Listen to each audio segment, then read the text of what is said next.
If you're new here, let me quickly set the context before we start. On this channel, we look at horse racing through data, race structure, and risk, not tips or hype. Instead of jumping straight to who will win, we slow things down and first ask, which runners cannot win and why? You'll see an Excel sheet on screen during the stream. Think of this as the engine that runs the analysis here. It's a proprietary model we've developed to understand how a race is shaped, not just who looks good on a race card. By combining pressure, pace, distance, class, and competition, the engine helps us see where a race is stable and where forcing a pick would be risky. When the signals line up, we act. When they don't, the engine tells us to step back and explain the risk instead. You can use the timestamps below to follow the analysis race by race. Welcome to the Grandstand Gazette, data-driven horse racing analysis, educational use only. No betting advice, full disclaimer in the description.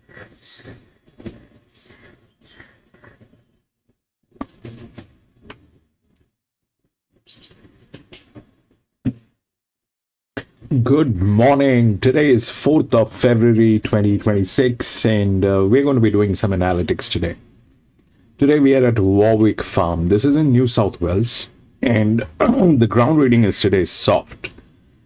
And we have a partial picture of this track here today. I don't know why, because they've made some changes with the website. I usually refer to RaceNet for the track pictures. But this is partial, so half of the side is not there. But however, the straight is about 326, 27 or 25, something on those lines. So from the last bend to the finishing post is about 320, 26. This is a triangle-shaped track, and this is in New South Wales. Usually triangle-shaped tracks are kind of difficult places. They work in a very different way. We had a option today. Either we go here or we take Sandown. Now, Sandown is Sandown. It's a difficult place. We've been doing races and streams continuously at Sandown. So I thought for a change, maybe there are some promising races here today, and maybe things are going to be better here. Usually this track is a little promising when it comes to the odds. I mean, it's not of the top tier. It doesn't come under the top 20 tracks in Australia, but this track is somehow in that gap where it delivers the right odds. So I thought it's better for a change. For a weekday, we'll try and take a shot at a easier track, because Sandown is kind of difficult and they have maiden races and all that. It's not that maiden races are not here today, but it's just for a change. We thought we'll take this. Welcome to Grandstand, and we do horse racing analytics. And we do that in 2 steps. First, we try and identify the best horses through physics, mathematics, a little bit of understanding of horse racing. And once we have identified the best horses, that's when we take a look at the horses at the paddock, when we get the live stream from the paddock or the gates. If we find that all the horses that we have chosen are looking good and good to go with, we wait for the results to validate that. But if we find that there are better horses at the paddock, we often give it a shout out and highlight those areas. So that's more or less what we do. So we'll take a look at the first race today, which is a maiden race, 1400 meters.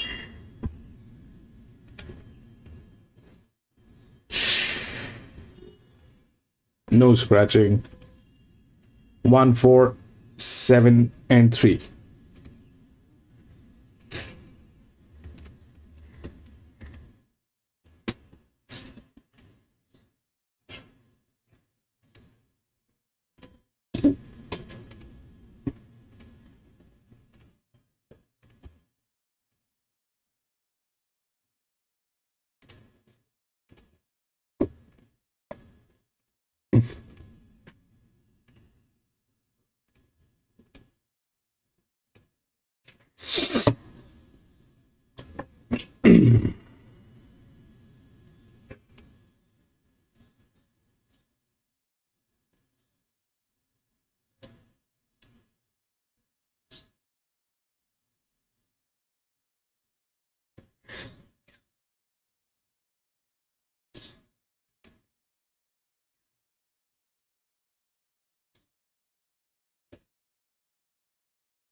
Okay, so number one is the favorite. Okay, now this is the first race, and we'll be a little conservative in contradicting this. But here is the fact: the one, which is the linear, comes from gate number 7. Okay. So let's first understand what we are dealing with. It's going to be a maiden race, 1400 meters. Some of them has a few races, and the others, they have, like this one, 8 races, but still a maiden race, a maiden horse. So those are the areas which are gray areas. Anyway, so the problem is this, that through the DICR, that's the highest. Okay, so ideally the odds are indicating the right odds, but here is the twist. The thing is, it is coming from gate number 7. It's a maiden race, and gate number 7 is difficult. That's the first thing. Second thing is this, that it doesn't have the physics. That's the second. The third thing is this, that it is a pressure model, and the jockey is misaligned. So one is in trouble. Now the next thing is the 4 that they have.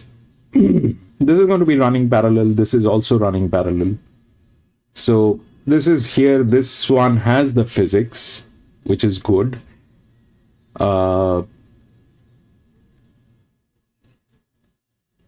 Has certain amount of leverage, body weight, all that is good. Now it is coming from gate number 3, which is okay. Okay, which is okay. But then the problem arises with the class. This is on the 4th line. Okay, this is on the 4th line. This 4 is on the 4th line, so it definitely has a little bit of leverage which is there, but the class is on the 4th line. So this is the top in class. Then comes 2, which is here, which has got 1 race, and it has not done anything on during that race. Comes from gate number 5. That's the EW anyway. I think it is written by J Mac. Yes, so 2 is being written by J Mac. That is the lowest value. That means all the advantages are here. That is an EW anyway, we know that. So but it has one, it had 1 race and it did not do anything, and in that 1 race it did not do anything. And fact is, J Mac was riding this horse only. Okay, the debut was with J Mac only, and even after that it did not win. So that's why there is a question on this horse, what might happen with 2. So one is in trouble, and one is in trouble in too many ways. First is this, that it is coming from gate number 7. Second, doesn't have physics. Third is the jockey misalignment. So all those things are there. 4 is the right fit, but has a class problem, because if 4 is on pressure, then this guy is sitting right here with that kind of an advantage, and J Mac. It's a horse which is not of the same class, though the form line is good. Okay, so that's that part of the story. Now the 7, which is here, is a challenger class. That's probably the lowest here, which is the challenger class. Is it good? It's okay. It's a challenger horse. So that's there. Then those things are there. So one definitely is in trouble. One is questionable. Now, what that brings us to is the number three. Okay. Now the number three is good. Okay. This is on the third line. This is on the third line, so it is above 4, this horse, but lower than this, which is 2. Now the 2 is an advantage model. This is also an advantage model. But if we look at the form line, then this is better. Now the thing is, the 2 is the largest drift.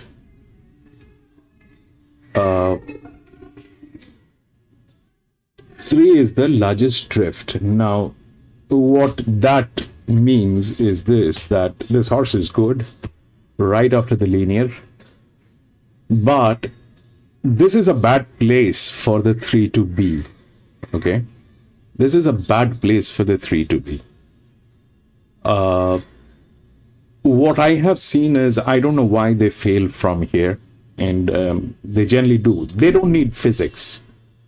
Okay, they're drifts, so they don't need the physics. They can work without the physics. And the body weight is good, all that is all good. You don't need a jockey here. Why? Because it is an advantage model, which is good. So I like the 3. And but my apprehension is this, that whether I want to support this or not, because this is an area where they generally fail from. So I'm going to observe this. This is anyway the first one. I'm going to watch this, and we'll see what happens. I think how it might play is the 1 is a good horse. Okay, it is a good horse. It'll get there.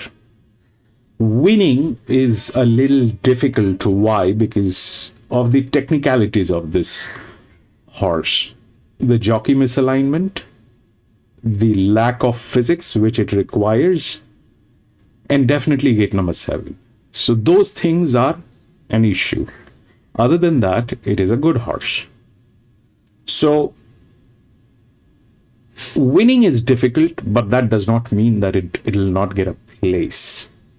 So what I think is, if it plays high pressure, low pressure, then I think it is a low pressure game, which is here. It'll bounce to 1, which is here. Then probably it'll go down, which is here.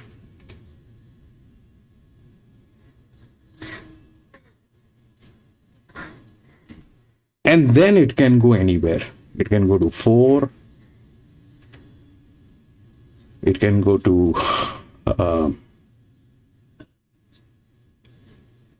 then it is difficult to judge where it will go. It all depends on how the jockeys are lining up and who's making more mistakes. So I think it is 3, 1, and 2. That's what I think. Why 3 is because 1 cannot win. 2 is higher than 3, but it is it had 1 race with J-Mac and it did not do anything. Plus it is, the form line is on the 4th line. This is on the 2nd line. Here it is on the 3rd line. The first line is in a dicey position to win. The second line is also a dicey position because it is an advantage model. The horse never had a race.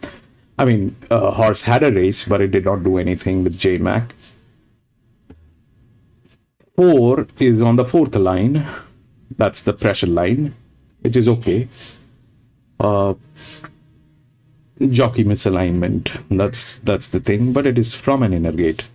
So I think it is between 3 and 1. 3 probably is going to nail it because of the inner gate, and not having to have the body weight is also substantial.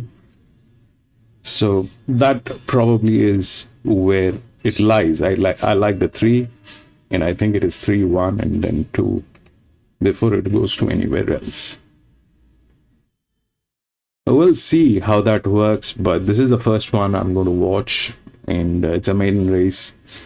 So we'll see how that works, but that's more or less how it looks like.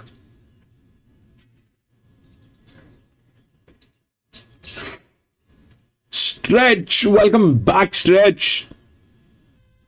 Yeah, this track is gives winners. Let's see how that works.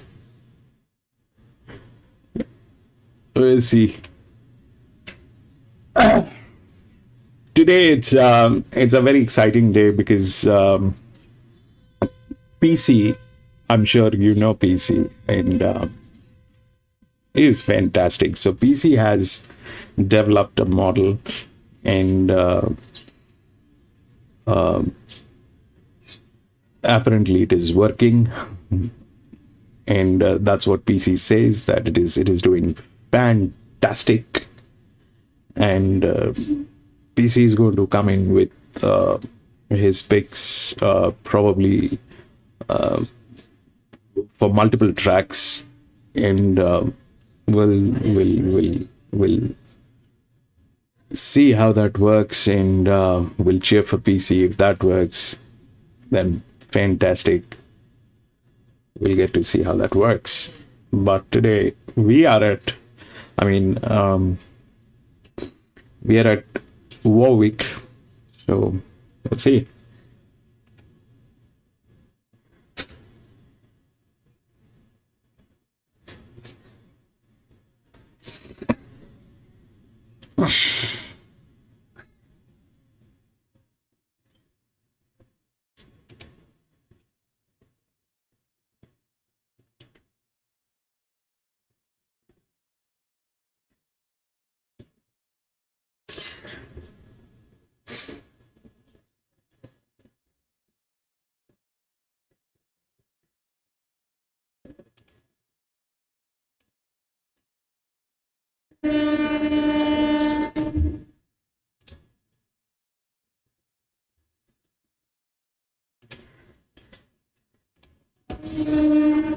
All right.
Modi, welcome back, Modi. Thank you for being here.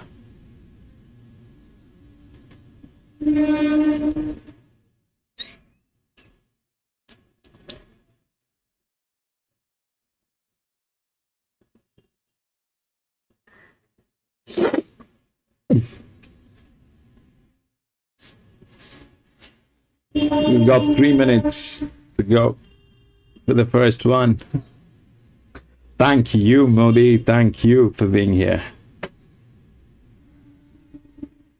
Yeah, this track is is a good place. It's a triangle shape, but generally a place is nice. Okay, we are at Warwick Farm.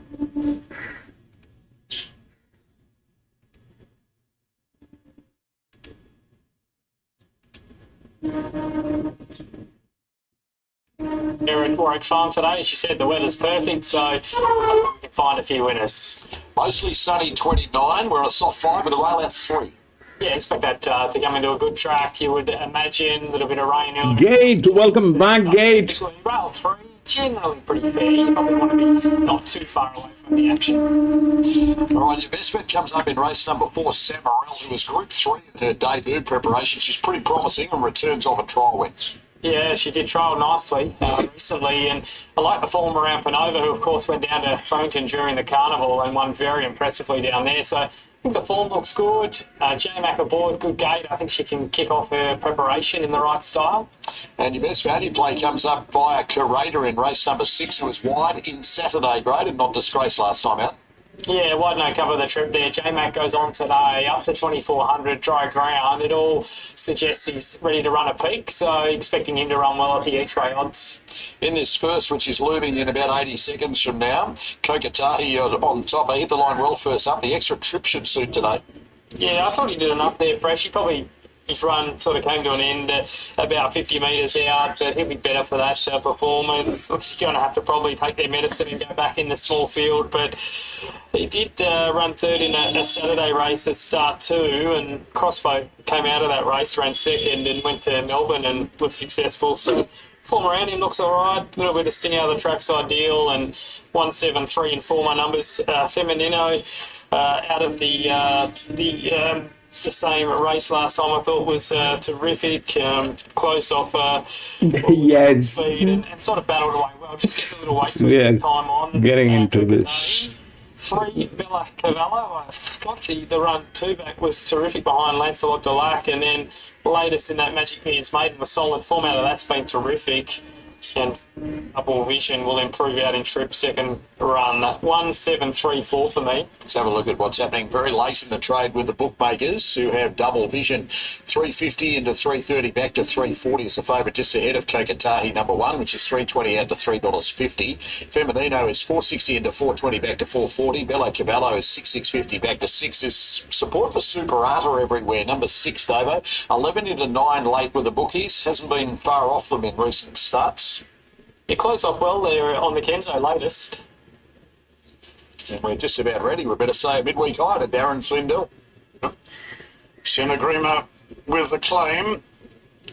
Ruddo, thanks a lot, Mardo. We're good to go here for the first of 7 at Warwick Farm. Kokatahi is the post-time favourite, and the gates are back, and Kokatahi jumped okay. Polaris and what a Bomb Perrinon's handled the start well. Double Vision towards the inside is naturally mustering speed there, and will go up and join Polaris for the front. Bello Cavallo's got into a decent spot third early from Bomb Perrin on the outside. Kokatahi drifting back now. So's Creator of World. Feminino pushing through on the rails, and Superata's last of a bunch field, so Double Vision moved up on the inside of Valaris, and the pair go head and head. Bello Cavallo a lot closer than was the case of the Gold Coast. Sinner Stalking roll third. Feminino improves on the rails. Bomb Perrinon deeper out. Further back to Creator of World from Superata, and the favourite Kokatahi has now been shuffled back to last, about 5 off the lead. 600 out. Double Vision in front by a half to Valaris. Bomb Perrinon is improving its position on the outside. Then came Feminino. Bello Cavallo's the first to come off the bridle as Kokatahi moves up out wide. Further back to Superata and Creator of World. Double Vision with a good kick turning for home. Leads the way by 2 on Feminino. They're followed by Valaris. Bello Cavallo got galloped on from behind. Double Vision at the 200 is being joined by the stablemate Feminino. Superata's running on stoutly. Double Vision and Feminino. Feminino hits the lead. 7.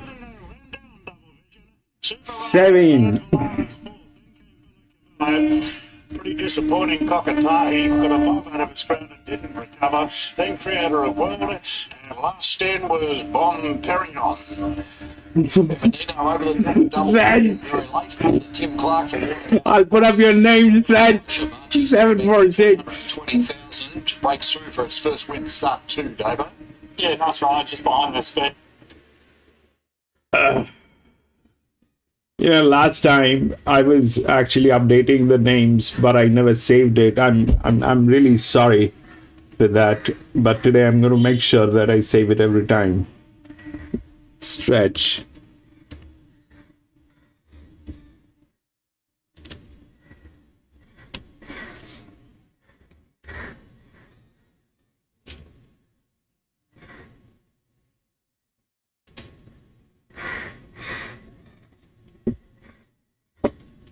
Okay, so 7-1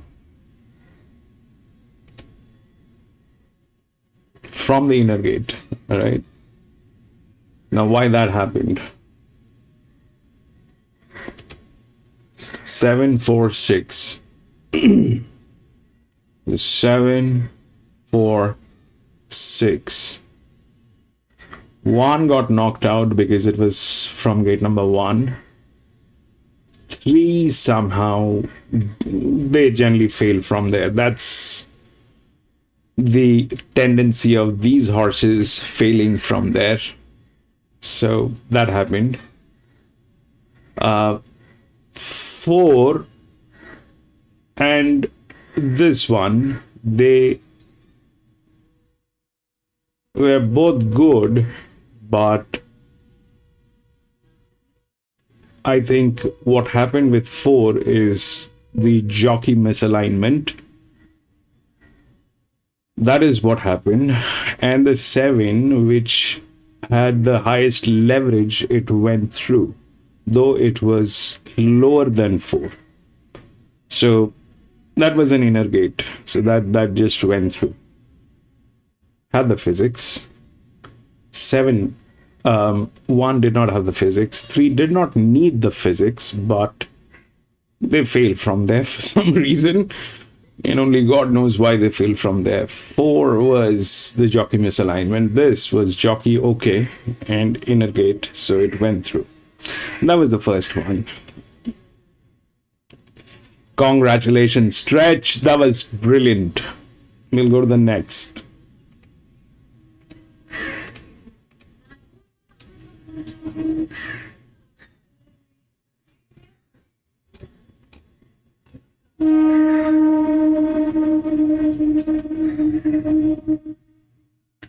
Two, 3, 12. All scratched. 2, 3, 12. We don't have. 4, 8, 5, 7.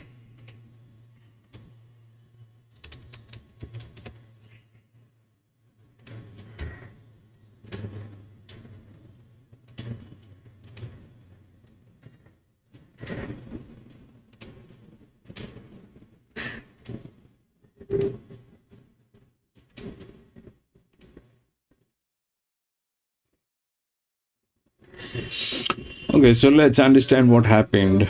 It was a maiden. Gate number 7 did not work for this horse.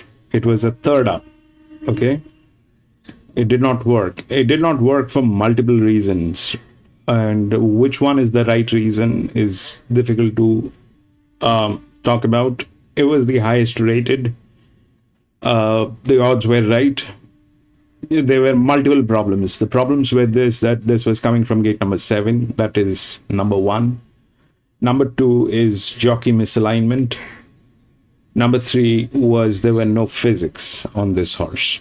Okay, so all those things went negative. So that's why it did not happen. And we'll refer to that. So now we come to the second one. So this is what is the difference between this race and this one. Okay, so this is a 1400 meter, which means the horses that were running, the front runners, which we actually saw, was 3 was there, 4 was there, 2 were there, 2 was there. So all of them were running together, all right? 4 was running front, 3 was running front, 2 was running along with the 4. All that we could see. If you run the replay, you will see that. Now, what happened is, on a 1400 meter, that was a bad attempt. That was not necessity. It could have fallen to place if the jockeys had taken the right decision. 1400 meter is not a race to be raved. They raved all the horses that had the potential to win. And in the bargain, they lost. Now we come here, which is a 3-year-old maiden. Now, for this also, the outer gates are a challenge. Okay, this horse is coming from gate number 16. Now, what is the difference between this race and this race? Is this that this was a 1400 meter, this is a 1200 meter. So this is going to be on pace. This is not supposed to be on pace, which they made a pace. This is not supposed to be a pace.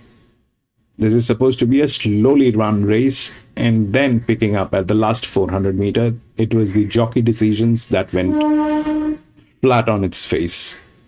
So now we are here where what are we expecting? So this distance is supposed to be on pace. Now, what does that mean? It is basically like this, that you have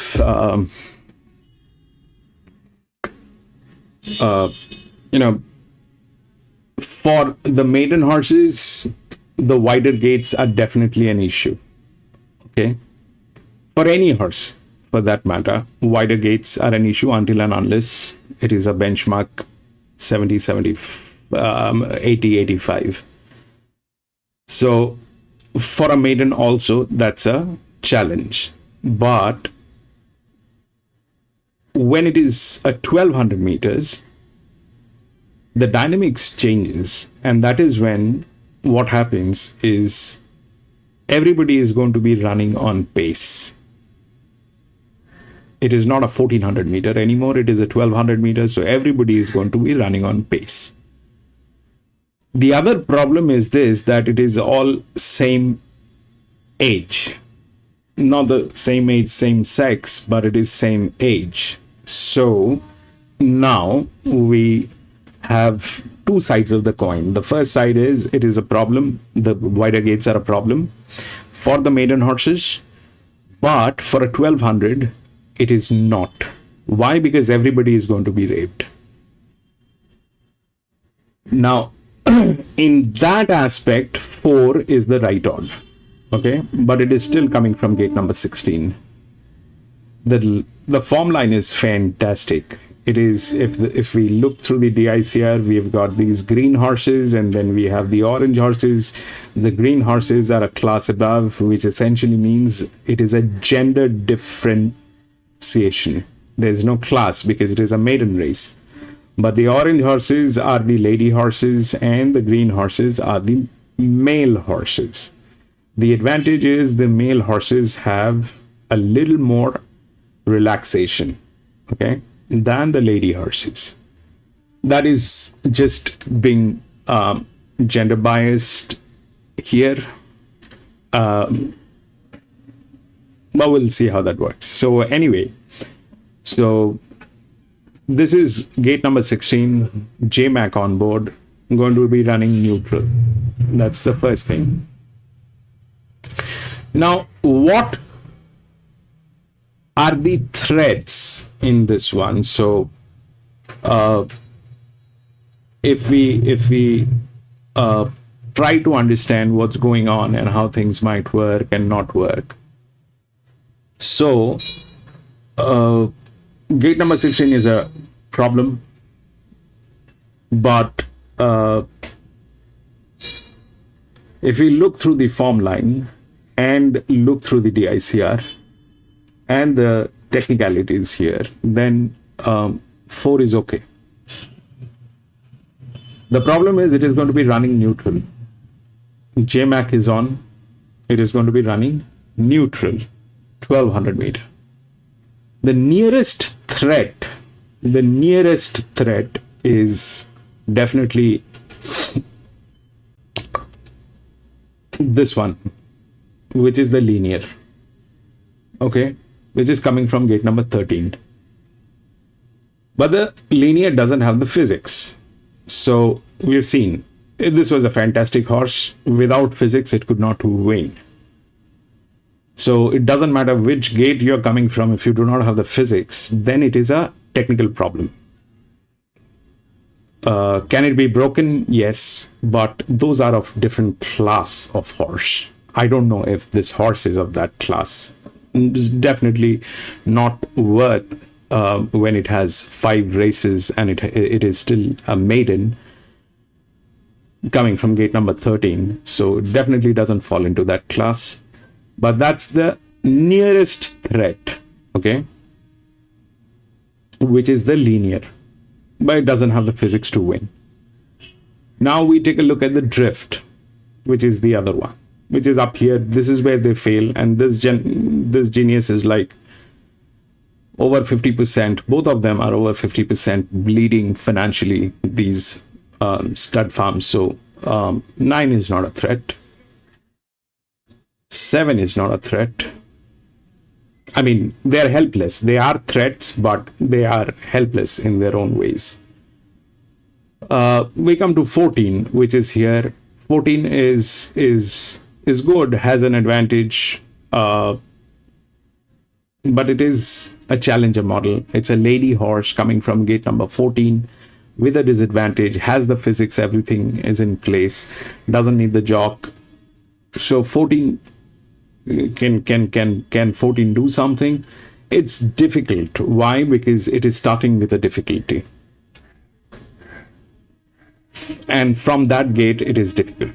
So 4 is clean from 14, 13, 9. All right, 2 of the major horses, it is clean. Then we come to here, which is again a neutral. There's a jockey on this gate number 9. But it is still a challenger, had 2 races, still a maiden. The body weight is almost the same as 9, but 9 is from gate number 3. This becomes gate number 9. So that becomes a problem. Now, then it comes here and here, these 2 horses, okay? 6 and 1. Now, this is where it gets a little tricky, because the 6 and 1, they're kind of the same thing, and the 6 has a slightly better body weight, a little more advantage than the 1.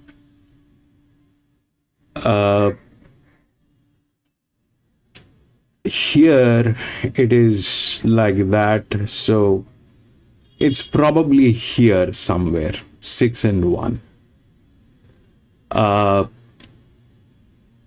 If it has to, I mean, these horses are in a kind of a state which is very difficult for them to work with. This is a fabulous number, gate number 16, JMAC on, but going to be running neutral. That's a problem.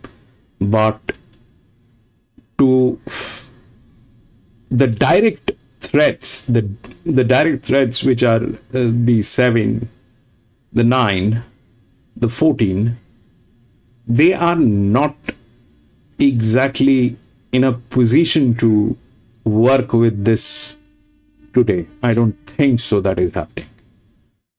So that up till here it is okay, not happening.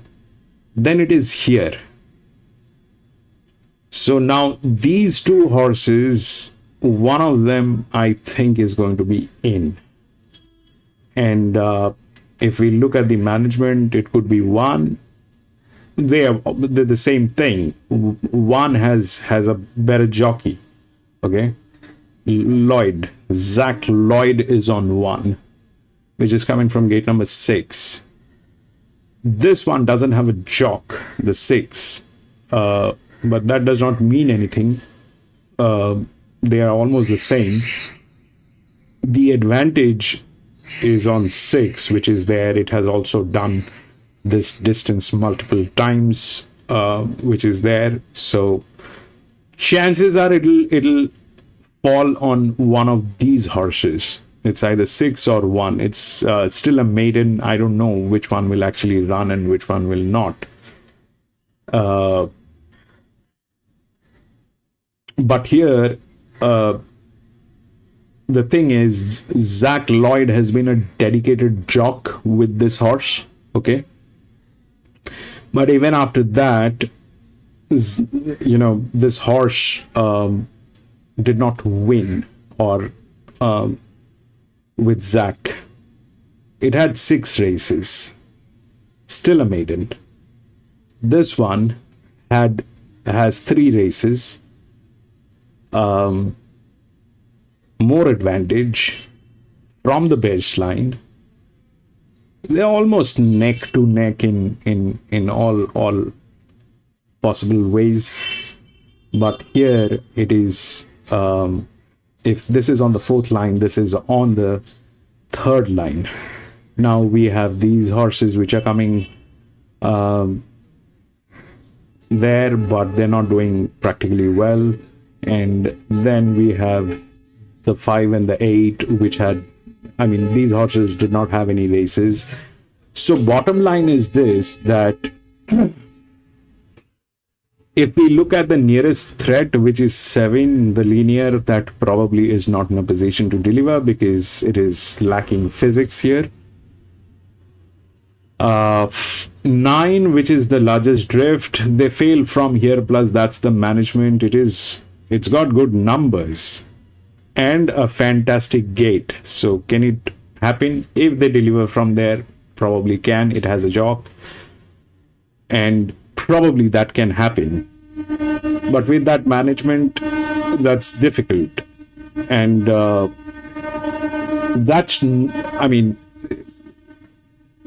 this one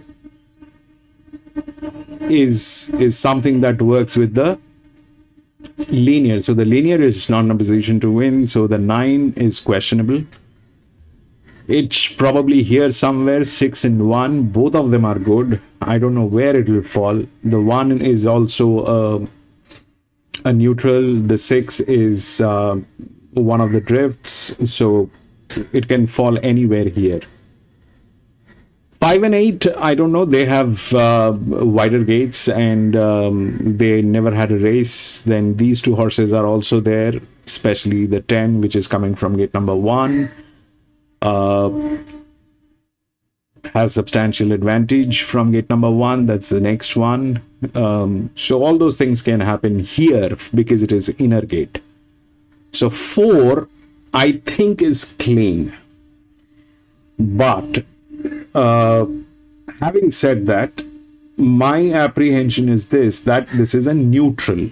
All right. Now, what happens with neutral horses is that they have a tendency of losing the traction at the track. At the last mile, they have a tendency of doing that. They lose the traction, they lose the momentum because they are neutral. So if that happens, then we are upside down. But I don't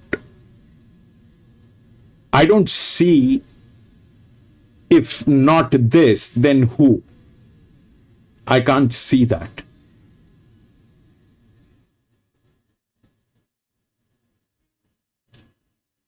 7.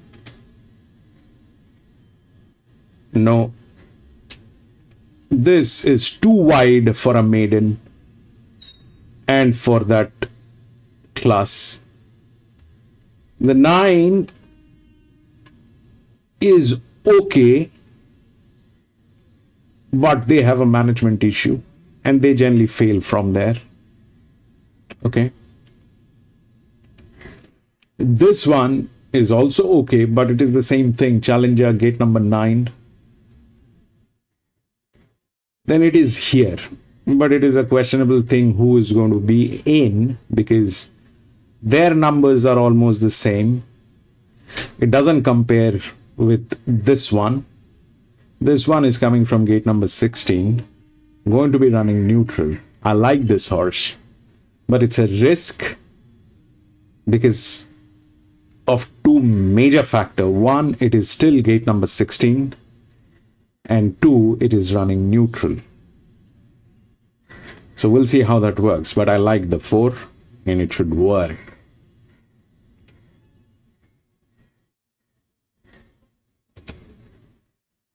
Daos, welcome back. Lee, welcome back, my friend. Lee, I am so sorry. The other day, the first race, you had it, and I was so absent-minded that I forgot to put up your name, and I actually did, but I forgot to save it. But today I'm going to do that, my friend. For everybody, I mean, if I miss out, please remind me. I'm an old man, I forget things, and I kind of hallucinate at times. So if I do forget, please do not hesitate and let me know that I have forgotten to put up the names of the scoreboard.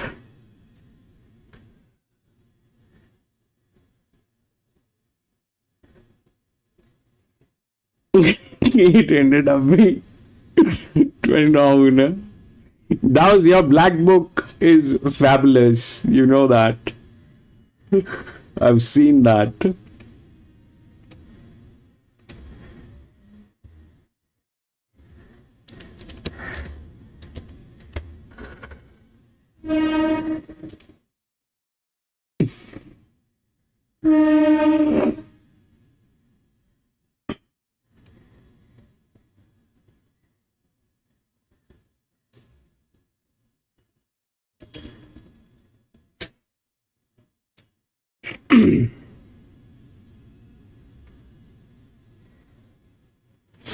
The ground rating is not good. It is soft. Last time I checked, so that is an issue. We'll see if the 4 gets in. The 4 should get in. There's no direct threat. The problem is gate number 16, and bro is going to run neutral.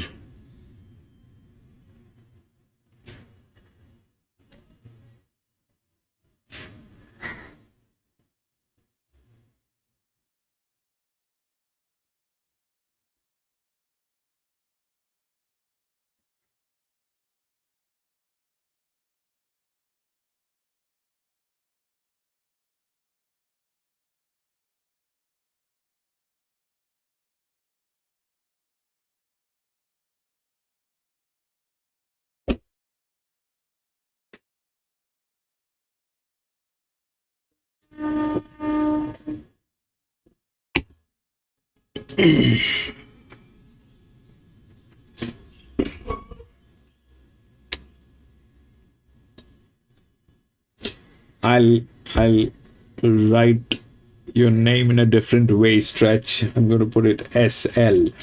That will be short.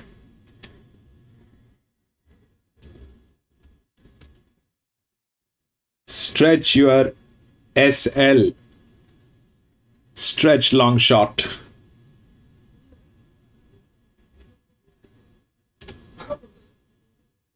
That'll save a little space.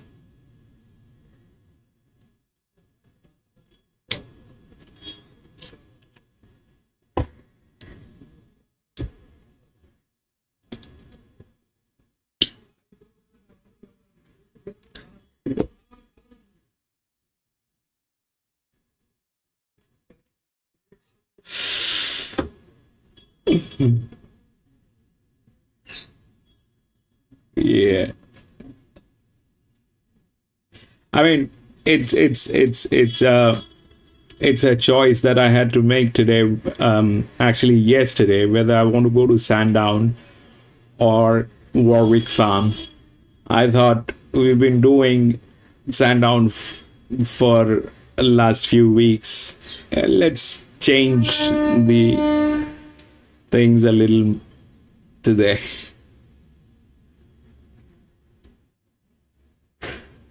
I'm gonna watch this one. It's an interesting race. Yes, it is. There's a lot of things going on. It is gate number 16, still very wide, but the upside is it's a 1200 meter. If they all gets raved and the horse comes out at the right moment, and J-Mac has to do what J-Mac did in the first race. All right. If right now J-Mac changes his strategy because it did not work in the first one, then we are upside down. Because this is where he needs to play what he did here. He needs to press the horse from the gates.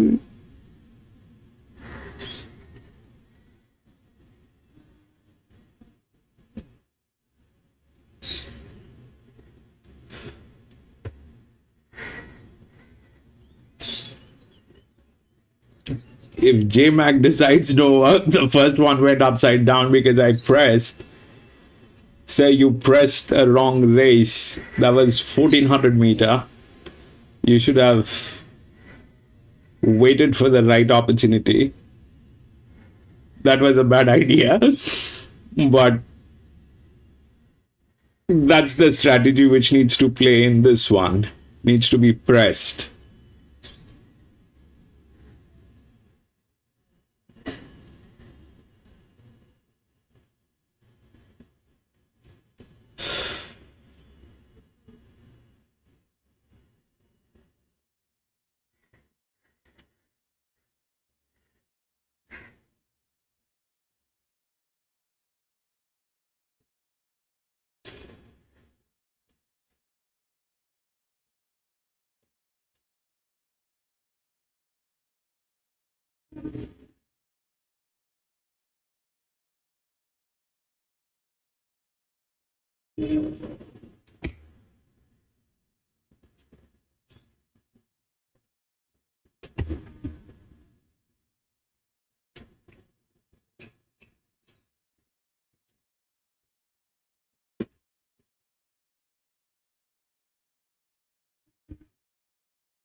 And J-Mac is very strongly handicapped.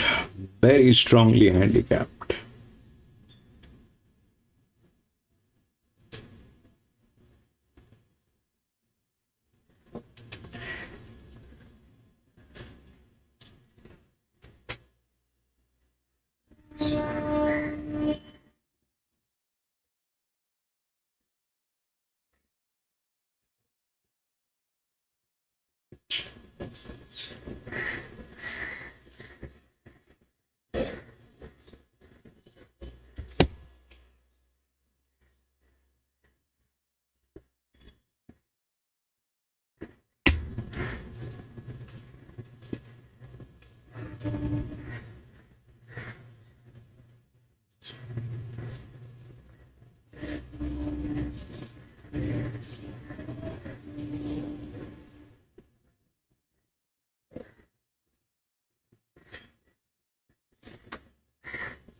Last 15 minutes have Hayes Street 270 to 280 into 245, and it's been the best backed commodity in the race. Written in Roth 440 and Solid. Journeyman Davo's top pick 650 to 750. Buckeye is 950 out to 10 to spec back into 950, and Spice Prawn 16 into 14.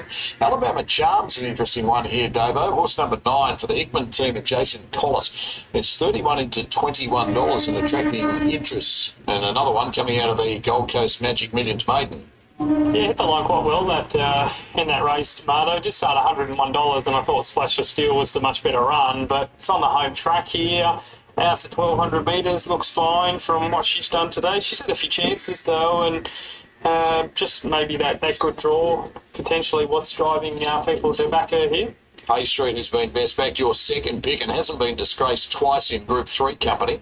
No, exactly right. It's been thrown in the deep end a few times and always does trial well, this horse. But, yeah, looked lovely in a recent Warwick Farm trial win. Like the fact he trialled here a few times now to get used to this track, and just needs things to go right from the gate. But he's got the right man aboard. J-Mac coming off a 5 for the other day, and there's that quaddie if you want to get involved. Starts on race number 4 today, punters, and get a 25% boost in bonus bets. If it does land, just scan the QR code, and my selections for the Warwick Farm quaddie this afternoon will be in your bet slip. So fingers crossed we can have a bit of joy with that this afternoon, Moto. Journeyman, you tip in the seconds by the Autumn Sun, set the back 120,000.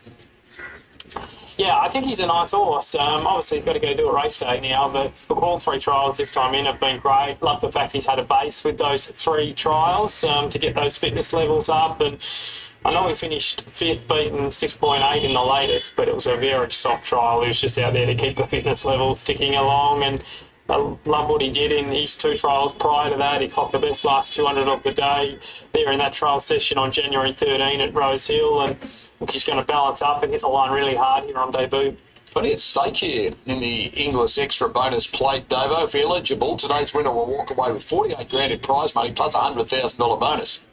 Yeah, it's good bonuses, these Inglis races, and you often find that you get these strong fields, as is the case here, like horses like Hay Street that have been tested in group company. Very late with the bookies. Hay Street 270, 280 into 250. Written in Rothlade 440 into $4 with the bookies. Journeyman 650 to 750. Back into 650. Davo's top pick. Here's Darren for the second. Journeyman's run well in a number of barrier trials. A lot of depth to this. So there should be. There's 100,000 up for grabs here. The Inglis Extra Bonus Plate. Of course, plenty happening next door at the Inglis Complex with the sales starting on Sunday, February 8, 9 and 10. And the inspections taking place today and tomorrow. Now, Spice Prawn is moving into line. Spice Prawn's been trialling quite nicely, and the favourite Hay Street is about to move up to the outside draw. So we're going to field a 13. J-Mac with a job on his hands here from the wide draw. Warm favourite at 260, so we're still awaiting Spice Prawn to move in. And Hay Street will be the last, although is there an issue wider out there? I can see the rider up on Splash of Steel, so we're just getting some news through. Number 8. lunge to the gates. So Written in Wrath will be subject of a vet's examination, the second favourite for the race. Written in Wrath, lunge to the gate, so vet's having a quick look at that horse. So Splash of Steel is back down on his feet, Tyler Schiller. And Hay Street is moving up now to the outside draw. And Written in Wrath is behind the gates. Just hearing through the line, Written in Wrath is a late stretching here. Number 8, Written in Wrath, not starting. And we're just getting the news officially from the stewards. Taken out at 2:57, late stretching, Written in Wrath. Stand by. All in. Ready. And the gates are back. They're off. Buckeye jump. Run, baby. My favourite Hayes. You're good. On the one draw by McDonald, and it's going to lead comfortably. From Premium. Good. Second, Buckeye third, followed by Spice Prawn Handy fourth. Couple off then to Lou on the You're rails. good, baby. Fireball misses out wide. Further back to Assumed on the rails. Then came Alabama Charm, St. Albans deep right from a Flash of Steel. And Journeyman is the last one, a dozen off the front runner. Hay Street after the sharp start, in control of the 600. Leads the way by 2 on Premium. Buckeye, Spice Prawn, then to Lou. Just don't give up on gas, baby. You're neutral. Then Alabama Charm from Journeyman and Flash of Steel. Hay Street comes Don't around the turn. give up on gas. Come on. Premium. Then Right, bring it home. from Spice Prawn, pulling out to Lou further back. Ah, no. Okay. Run. 2 in front of Buckeye. All right. Oh, shit. 20 enormous strides. And Journeyman's come from second last and blown them away. 5. Street and Buckeye, followed by Spice Prawn and Fireball. 5 and 4. Further back then to Alabama Charm from St. Albans. Flash of Steel to Lou. Welcome Advisors. 5, 4, 1. Weekend to finish towards the rear of the field. 5, 4, 1. Down late, just goes on by. It's your top pick, Davo. Very impressive. Neutrals, they lose that traction. Autumn sun for Richard and Will Friedman. It's Yeah, nice horse, isn't he? Gee whiz, the way he stretched out there late, Marto. I think I've something to work with there. He's got a beautiful 5, 4, just looks up 1. around, and that was very soft, very green horse, but excited to see where he'll end up. I'd be surprised if it's not Group Company somewhere. 5, 4, 1, 14. It's 5, beating 4, beating 1, beating 14. Going to pay $6.20 at $2.21, 10, 270 for the Miners. Makes a real statement there. Journeyman, 5 races to come. 5 from gate number 10. That was a low pressure, just went through.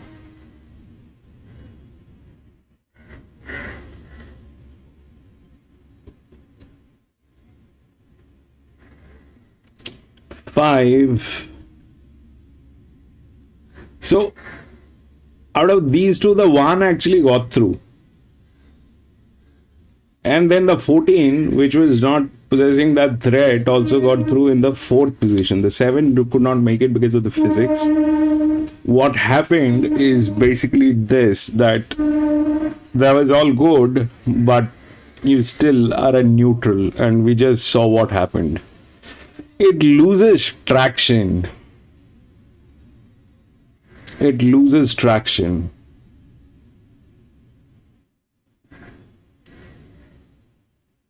J-Mac was right. He was doing the right thing. There's nothing to talk about that, but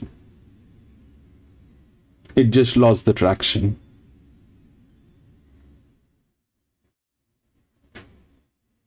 But that happened. 5-4. And then it is here. The 9 definitely knocked out. This one did not get there. The 14, which was there, actually got through from that position. Anyway, that happened. We'll go to the next.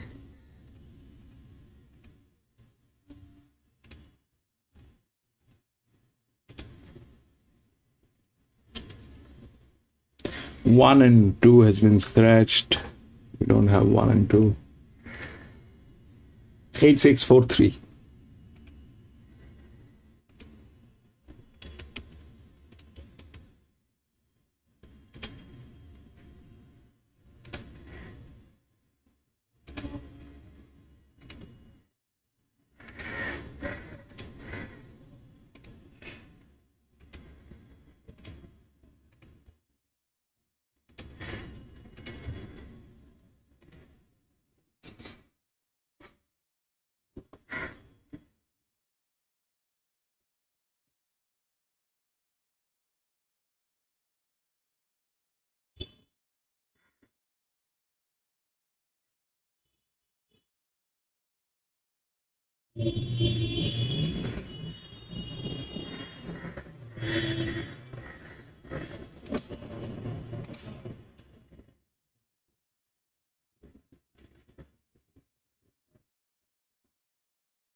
Okay, so we are back to a 1400 meter. Now this looks a little so what's going on, and how this should work. So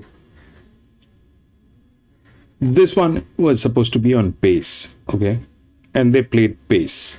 There's no problem with that. J-Mac did the right thing. What he tried was the right attempt. But the problem was that this was a neutral horse. And neutral horses, they generally lose the traction, and that was my apprehension. I kind of I get worried whenever it is a neutral horse. But there was no actual threat to it from the actual threats which were there.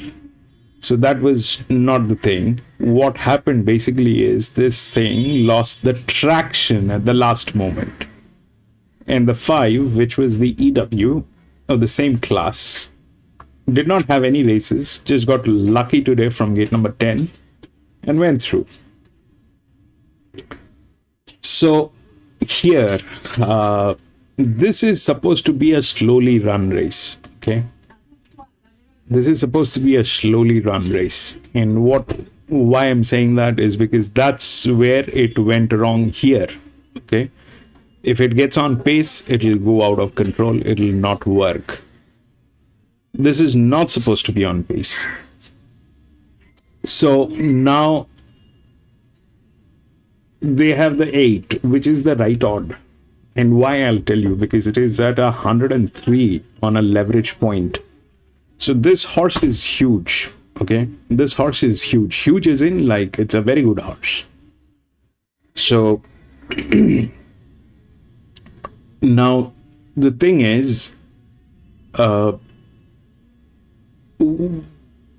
it's like how Spider-Man says that, with great power comes great responsibility, and the responsibility is here, which is misaligned. The jock is misaligned. It has the physics. It has the physics. There's no doubt. It has the physics. It has everything. What is not in tandem is the jock, which is misaligned. Plus, it is the challenger. And who is it challenging? It is challenging this one and every other horse which is above. So,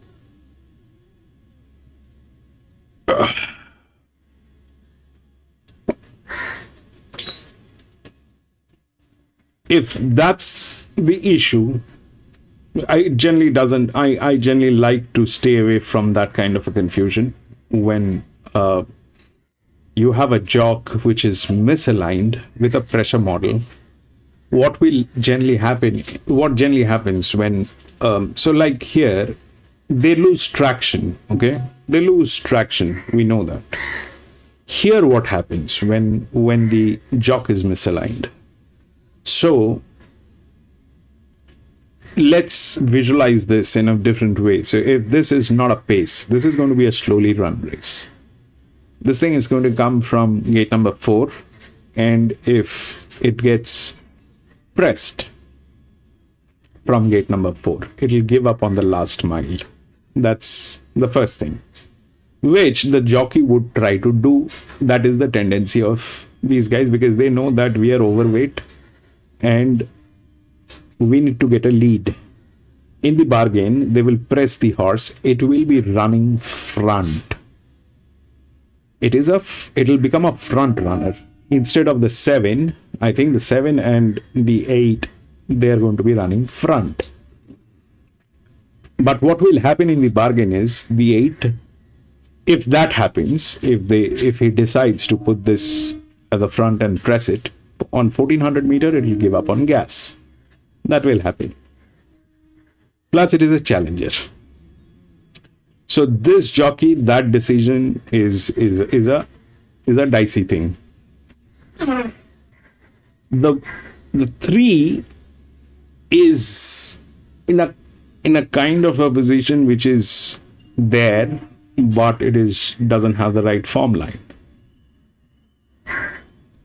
The form line is here. Okay. The form line is here. Now,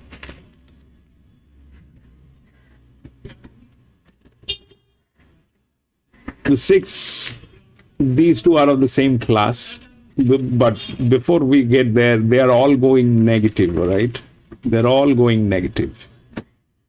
They're all going negative in this section, which means anyways, this is way more than their caliber to deliver. So whether that will work, not work, and the 7 will win, there's no guarantee on that. Whether they will actually run and will be able to finish this, that's a question. But an educated guess is this, that these two are of the same class. Okay, these two are of the same class. Now if we look at here also the jockey is misaligned. This is still a pressure model. The jockey is still misaligned. So I believe it is 6 from gate number 1. Okay, it is 6 from gate number 1. Then it'll drop. The pressure needs to drop, and if it drops, it will drop here or here in these two sections. The 3 is a neutral, which is the highest rated, and this is the EW. The form line is almost neck to neck for those two horses, but 3 definitely is the higher one. So I think it is here, 6, then it'll fall here. 6 and 3. Then if it rises, that's a different thing. But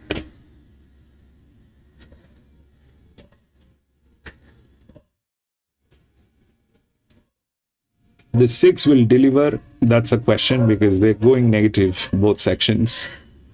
5 and 8 both have problems with jockey calibration. The 4 is a colt, which is there next to this one, but the pressure is high.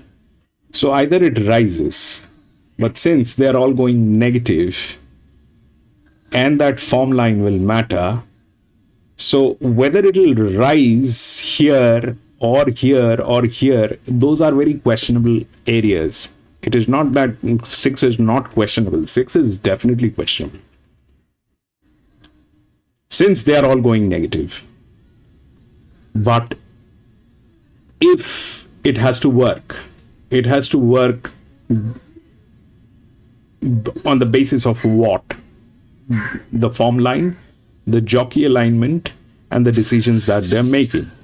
So for 3, it is gate number 6. We are at a benchmark 68. That's a wider gate. It is going to run neutral, has a jock. The form line is not there. It is the highest rated. So it is going to be there, but winning is something which is difficult because it is a neutral. It doesn't need the physics. But what happens to neutrals, we've just seen. It is a low pressure horse. So my assumption is this, that a high pressure will work. But which high pressure? There are two massive high pressures here, the 6 and the 8. Okay. This is 152. This is 147. This is the highest leverage. This is the second leverage. This is a higher class. This is the challenger class. Problem with 8 is the jockey alignment. 6 doesn't have that problem. So if the jockey decides the right thing on 6, the 6 is in. After the 6, it'll drop. Whether it'll drop on 7 because of the relaxations and the advantage, that's possible. Or because of the class, it falls here. Both of them are the lowest pressures. All right. So my assumption is that this will be 6, then it is 3. But after that, whether it will be 4, 8 or 7 or 5, that is very questionable.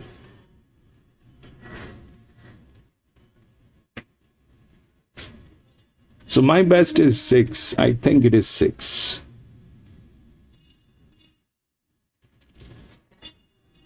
Has the body weight. Going negative is the linear. The promotion is very high on this horse, is on pressure. The jockey is misaligned. So here, if we look at what happened, is this, that these genius green guys, they were doing something, but they could not get there. Instead, the 14, which was up here, it actually went through because of the physics. Okay. 4 couldn't bring it home and lost the traction because it was gate number 16 running neutral. JMac did the right thing. 5 just had the opportunity today. Here I think it is 6. Then it has to drop. It'll drop. That's generally how it happens. If you look here also. So if we consider that to be high pressure, I mean, this one did not have, this is the highest, all right? This is the highest pressure, -8. Did not have the physics to win this. 14 had and 14 got there with the 4th position. This one, if we consider that to be a high pressure, then and if we look at the final pressure here on the sectional side, that is on 23. So this is definitely is a high pressure. And then it is on the baseline, it is 34 here. So this is anyway the EW. So whether we have the numbers here or not, we know that this is an EW. So definitely the pressure dropped here. So it went low pressure, high pressure anyway. So it is a low, then it went high here. And then if you look at the result, which is 1 and 14. So 1, again, it went up. It was a low, it was a high here, okay? Then it was here, and then it dropped. This was a high, and then it dropped on 14. So that was a low. This was a high, this was a low. This was a high, and 5 was definitely a low. So that is a high and low pressure combination. Here, I think this is the one. Then if it has to drop, it will drop here or here. My assumption is because of the class, it will drop here. And then whether it will rise and rise where, that I don't know. Because everybody is negative. It can go to 7. It can go to 5, which is again a low. So all those things are possible. All those things are possible. And if it rises, then it comes to 4, if it rises, or 8. But 8 definitely is in a problem because of the class and the jockey alignment. So we'll see how that works. I think it's 6. Then it will drop. Drop where? Here or here?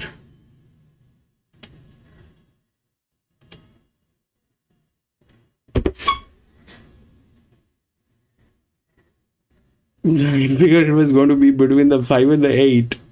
5 and the 8. 5 and the 8. That is 2 of the genius guys sitting here. We'll see how they decide and what they decide. But generally, I like to stay away from them when it is a pressure model here. What happens generally is this, that for any reason, if it falls behind, it will be very difficult for this guy to bring it to the front. If he presses this to be staying in the front from the gates, it's a 1400 meter, it will lose gas. If for some reason the 7 is in front of this, which is a high possibility because this is a front runner model, if for some reason it is blocking this, he cannot move this horse. He cannot move this. But they're all negative. We've seen that, and when it is all negative, things can go very wrong.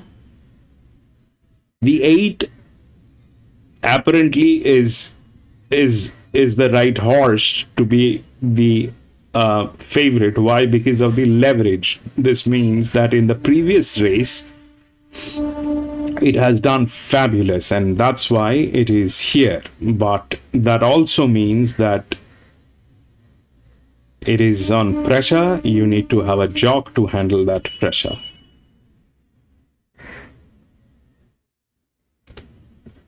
We'll see how that works.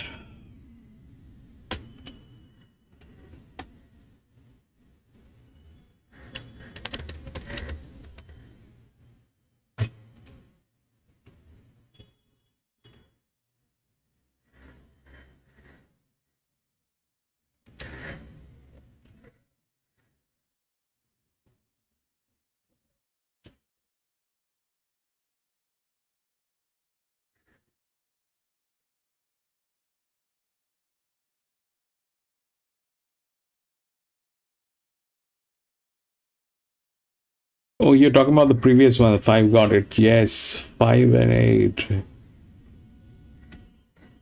These two, the 5.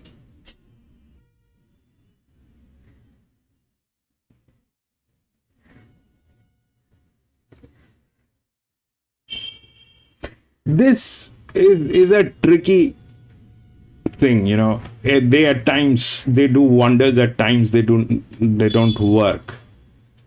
When they do wonders and when they don't work is still something that I'm trying to figure out. But a neutral horse generally means like it will have issues at the last mile. It's like your neutral car.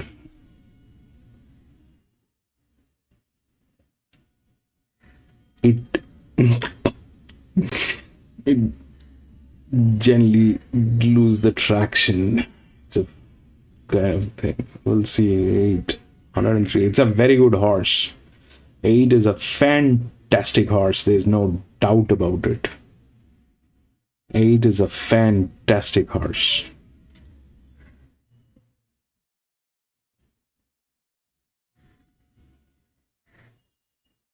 But the jockey is misaligned.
You're right. You're right. And you know, the most difficult situation is this, that everybody is negative. Everybody is negative. So we don't have a I mean, for me, there is definitely the loss in confidence is this, that since they are going negative, that means physically it is not possible. And that is why the jockeys will play a major role. This is supposed to be a slow run race. The strategy is simple, that you keep it low, keep it slow. Bring it to the last 400 meters and then press the button. It should do the job.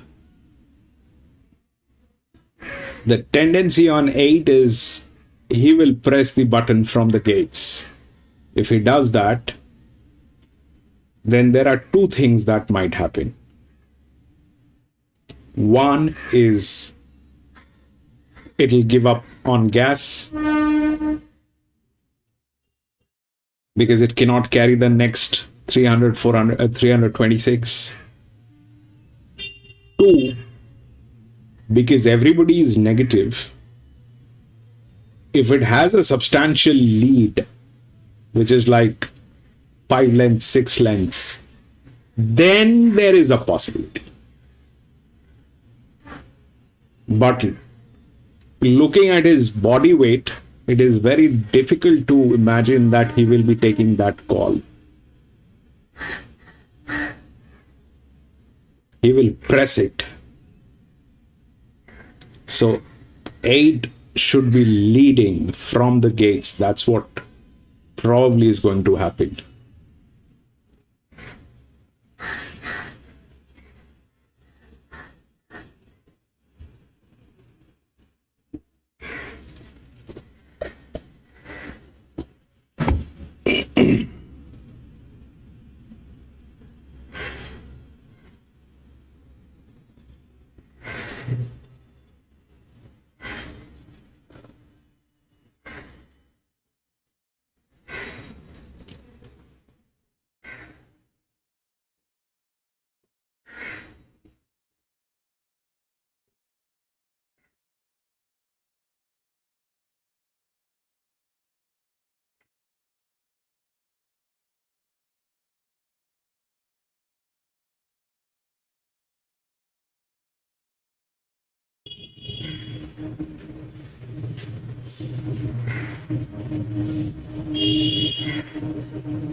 Salah, well-bred filly, was terrific, winning at Newcastle on debut, Dover.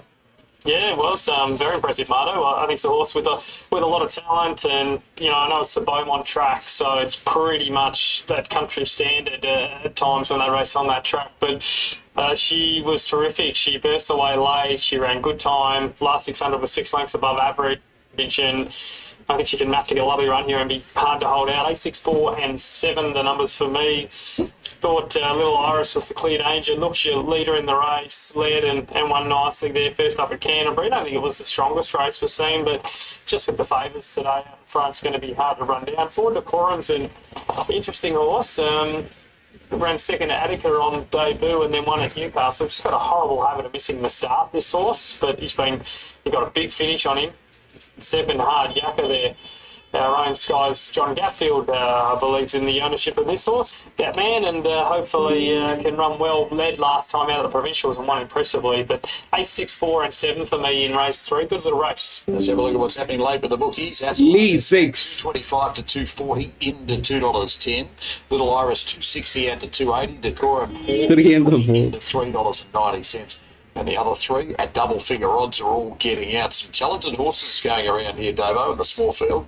Yeah, I think so. I think this Chris Waller filly seems pretty impressive, and well supported here into even money now, so the money continues, and yeah, she won very impressively there on the Beaumont track.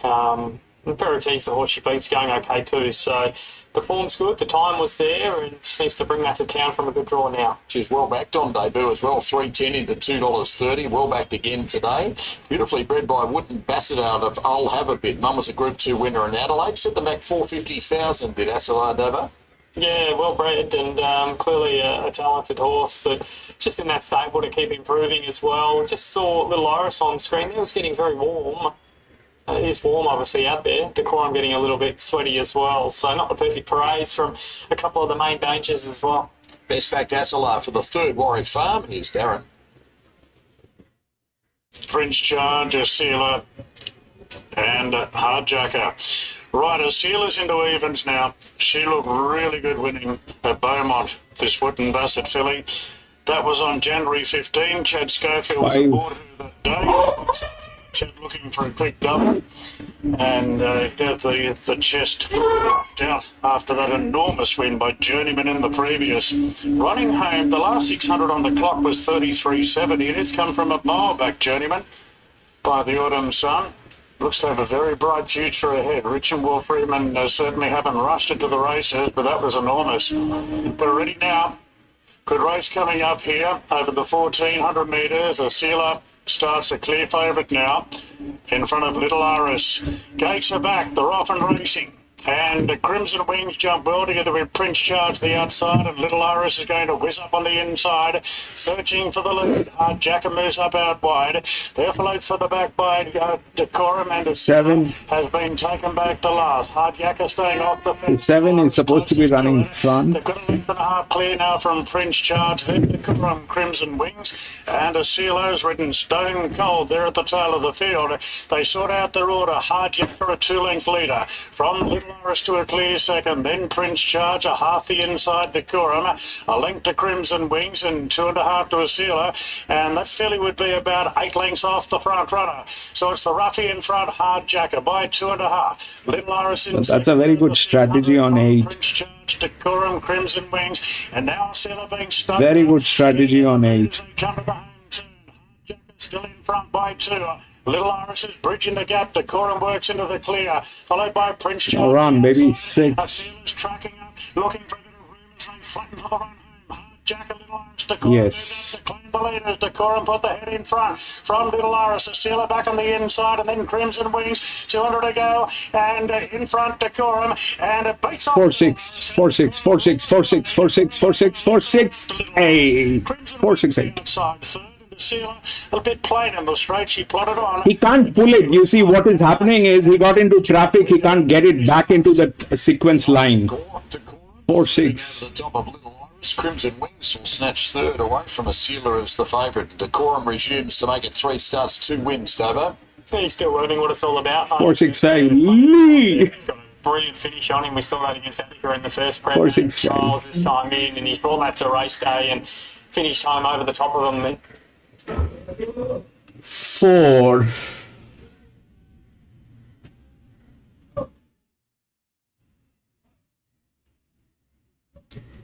6. 5.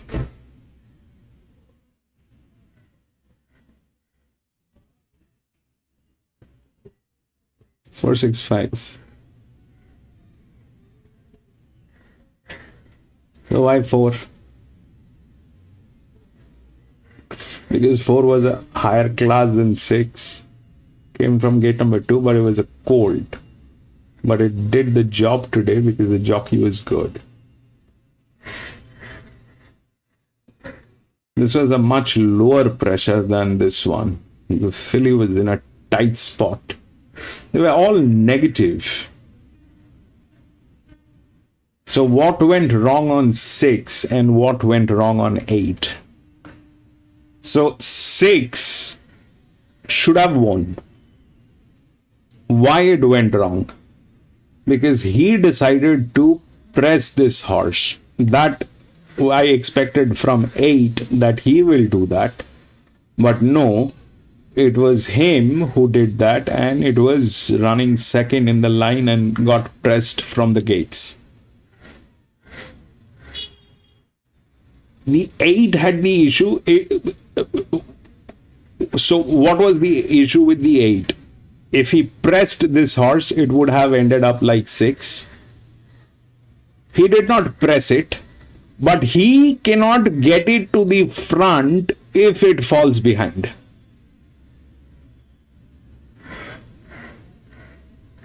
In the bargain, the 4, which was a low pressure, just went through with the class.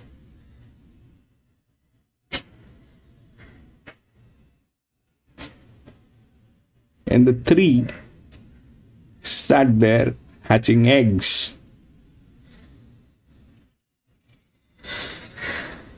Because of gate number 6. So it was here, then here.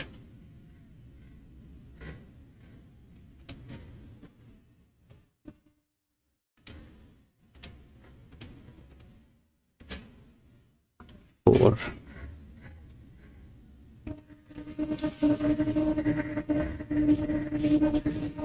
Two has been scratched. 8147.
Okay, so what's happening? What happened? We've just learned what happened here is this, that the 4 went through because of the low pressure, then came the high pressure. So we were expecting a low pressure, high pressure game anyway, but I was not expecting the 4.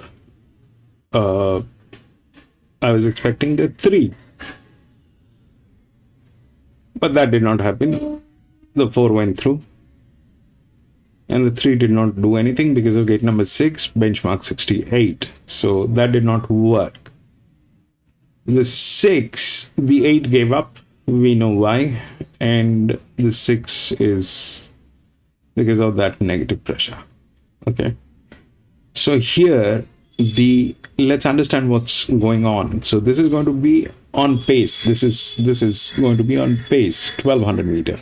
This is supposed to be on pace. Now, the 8 is the favorite, but the 8 is going negative, and the 1 is also going negative from gate number 10.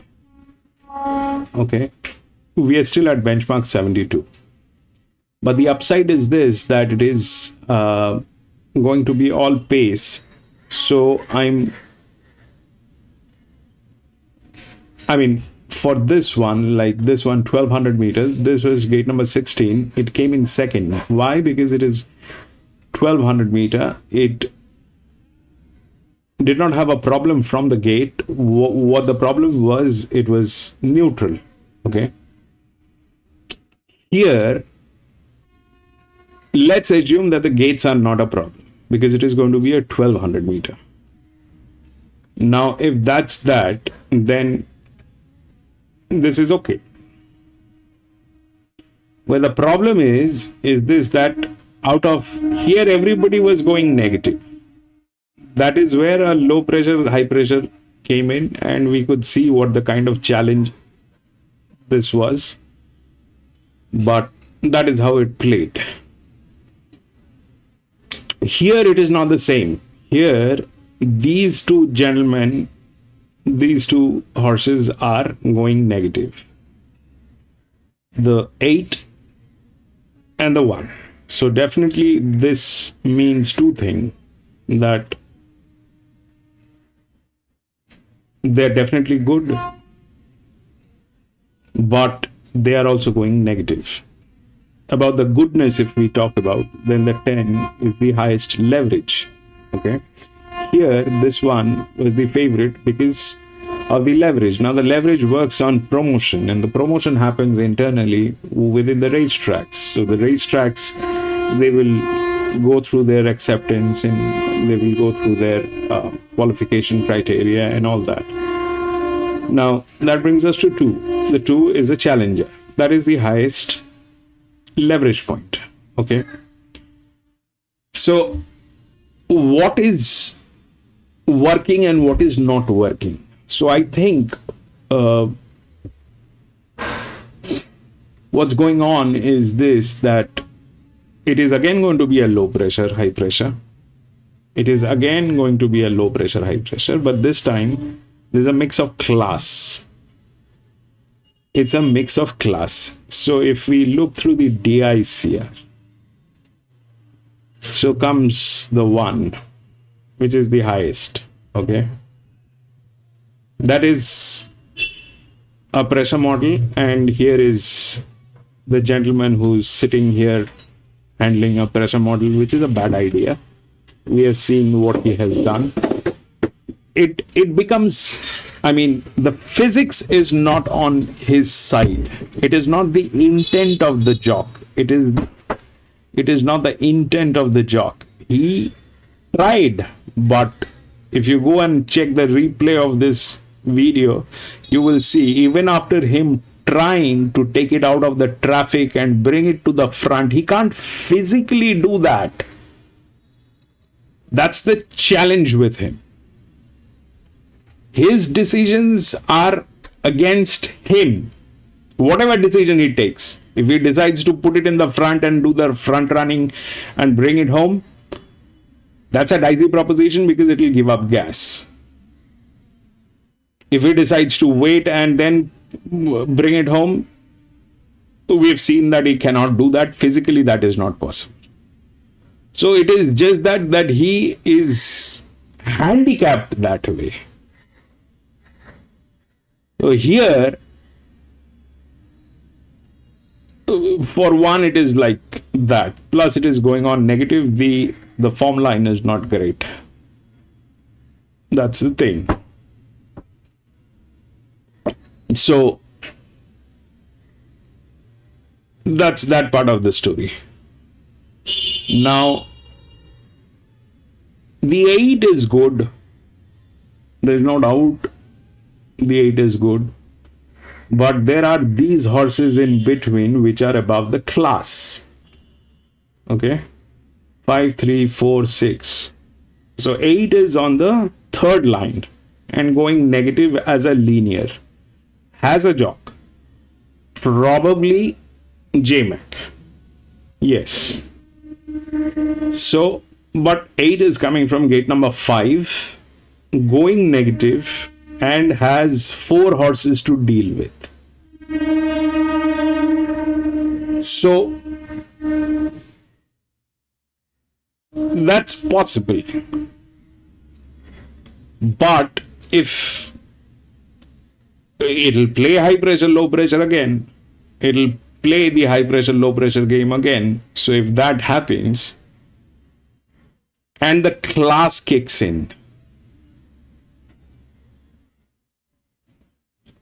then the 4 is there with that resume.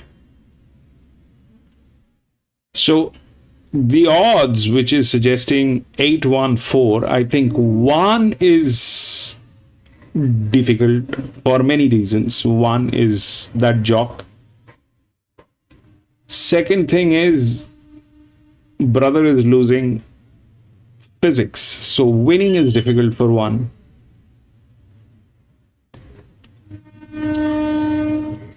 And the jockey is misaligned. So that's the problems. 8 is good, but doesn't have the class, going negative. So if this has to play and play right, then it is going to play a high pressure, low pressure. And if that happens, then let's say 1 doesn't have the physics, cannot win. 5 is an 8-year-old gelding with a lot of numbers here, which is the largest inner drift. This is the outer drift. This is the inner drift. The outer drift is a 5-year-old gelding from gate number 3, and this is an 8-year-old gelding from gate number 5. What aligns? Both of them are aligned.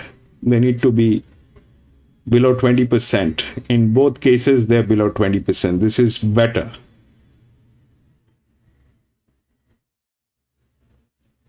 And younger. But you never know. That's an 8-year-old, what it will do.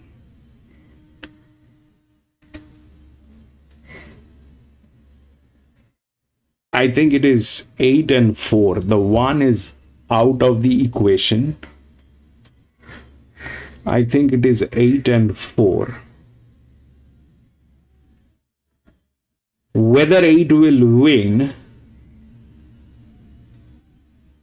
is also a dicey question because it is going negative and it is a class below. It is on the third line. So what might happen is it has to play a low high anyway.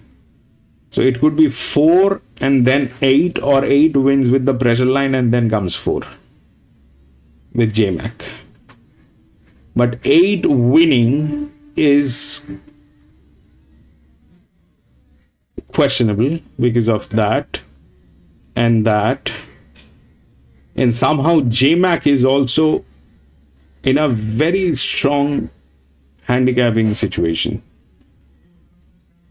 So anyways, these two are the thing, because if we look at the largest drifts, which is here, which is also a higher class, it is also okay. But what is not right with this horse is this, that there is a younger horse with a lot more advantage than this. This is the second in line. After 4, it is the second in line. Okay, if we look at that, no, after 4 it is 9. Then it is this one, which is in line. This is this. 1 is on the higher side, which is here. 8 is lower than that. So I think it is 4 and 8 in combination, but whether 8 will win, we'll figure that thing out. And where it can go wrong is where it can backfire. So the 4 is okay. He doesn't need to be like the orange guys. The 4 is okay. He doesn't need to be that. He can be a green guy. But if there is an orange guy from an inner gate, can he knock? He can, especially when they are of the same class. And this is doing a little better here.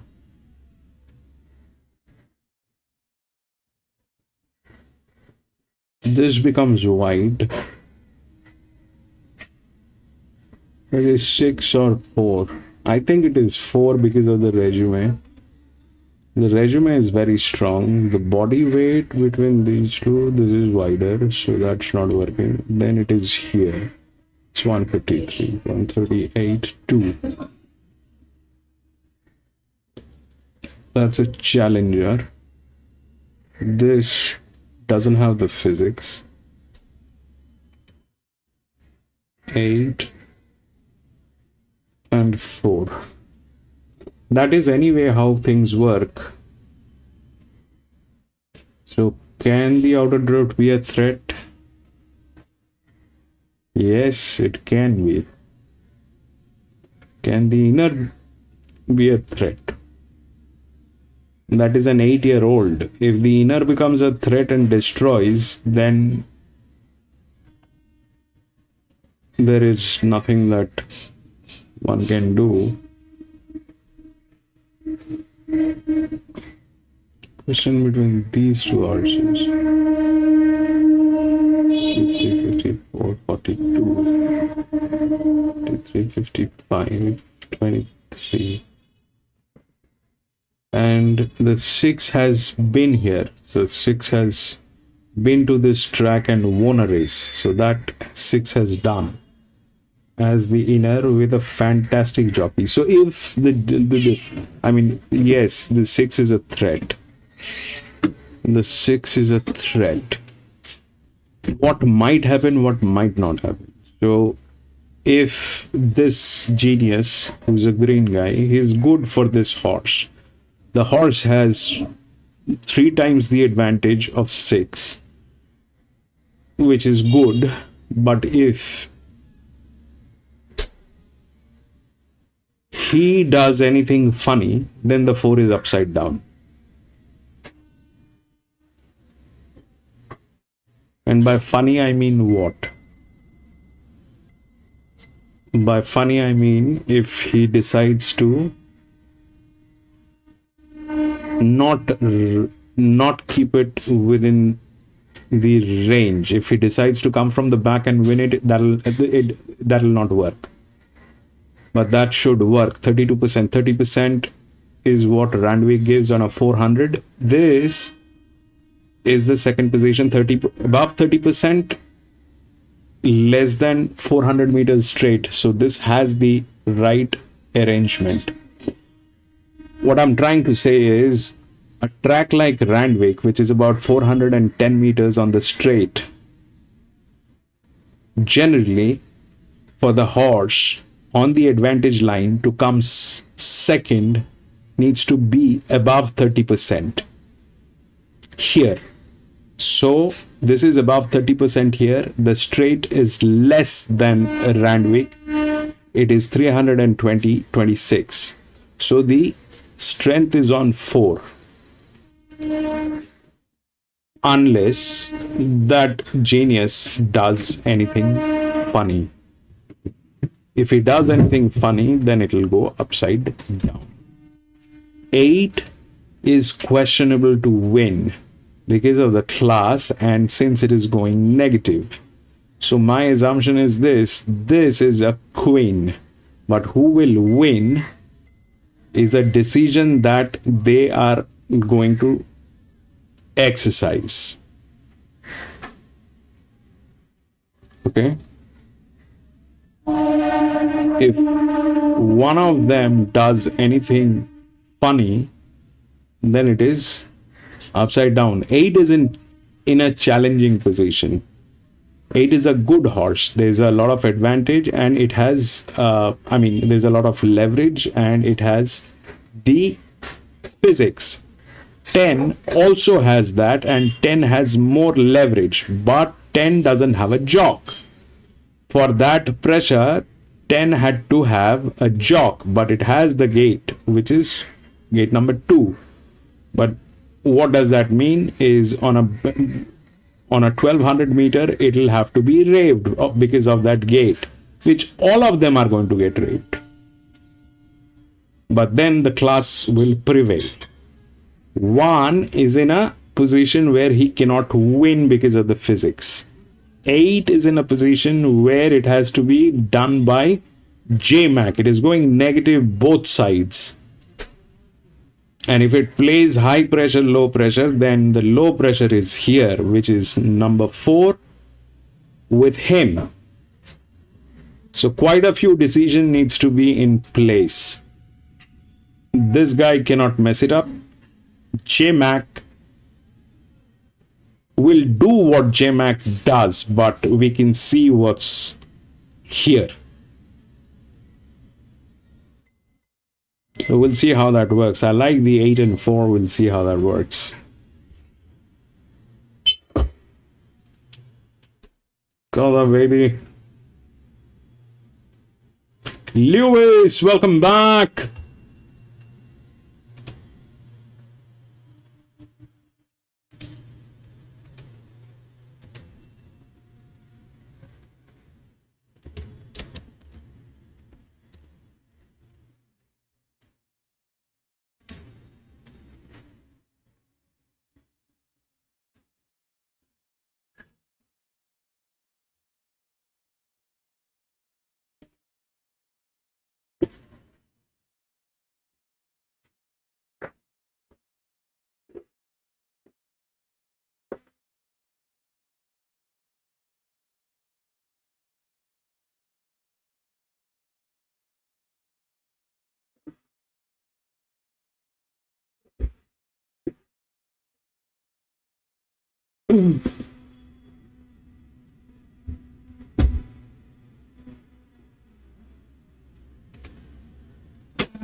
PC, welcome back, PC.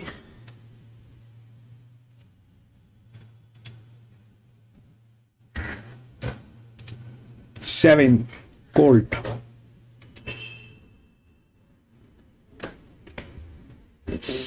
Possible. It's a low pressure. But it is going to be running neutral. Higher leverage than this one. They are the same class. So PC, you have a point. But the point also is this, that it is a Colt. If it runs, it wins. Possible, PC. What you're saying. So PC has a model that PC has developed, and we're going to be stress testing that as well. So what PC is suggesting is 7. And why? If we look through the data also, that aligns with PC's decision. Why? 1 cannot win, right? Doesn't have the physics. 8 is like that. Here it is a pressure model. A challenger horse with a green jock cannot happen. I mean, that's a difficult proposition. 7, what PC is suggesting, is in a low pressure. They are of the same class. This is a low pressure on a Colt. But for that, the Colt has to run. Now, why I'm saying the Colt has to run? Because if the jock cannot handle the Colt will not run. The numbers are better on 7, which PC is saying. So PC's model is not suggesting bluff. PC is suggesting right. Problem is, this is a Colt. If the jockey is able to handle the Colt, then the 7 will win. The other problem is that it is going to run neutral. So we'll see. So what is the difference between what PC's model and my model is doing? So my model does everything on the basis of physics, all right? Physics and mathematics. PC is seasoned in racing. PC has been racing for a very long time. PC understands racing. And when PC comes up with a number, the first thing that I look is what is PC suggesting, and if that aligns. Now PC is suggesting this, so it has upsides. It is good here, of the same class as the 8. A slightly higher leverage, which is good. Low pressure, which is fabulous. 8 is at 85. This is at 1/3 of the pressure. Problem, downsides. Definitely the body weight. It is a slimmer horse. And it is going to be running neutral. Plus it is a Colt. So we'll see how that aligns. PC uses the dartboard. PC is lying. Liar, liar.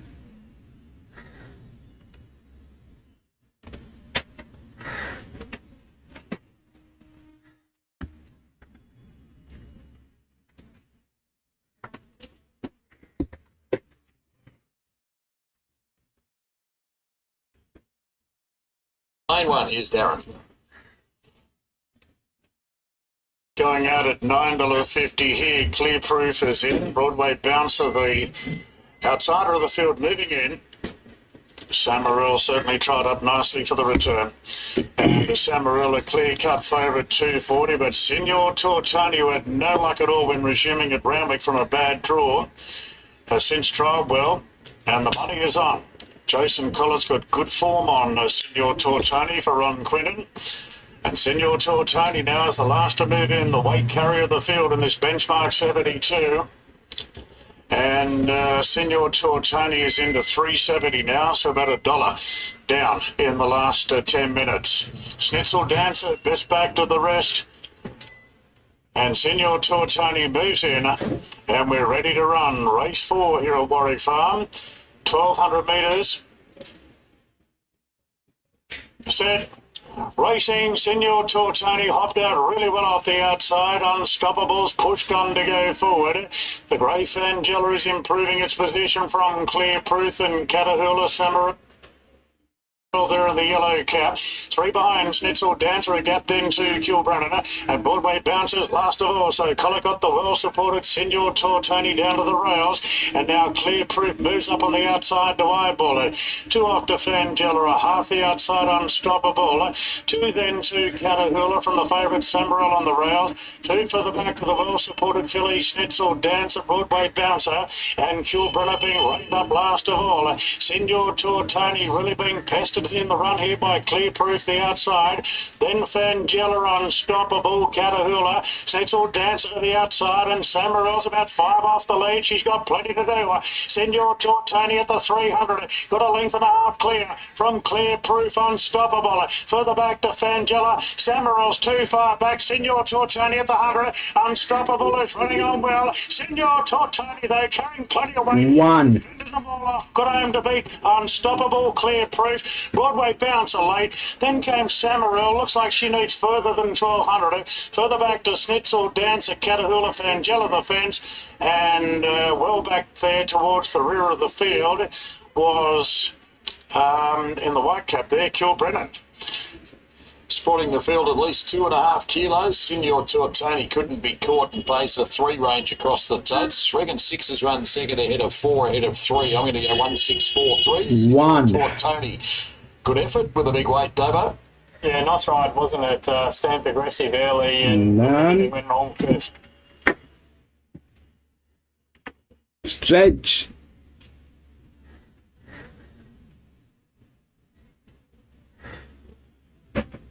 1, 5, and 8.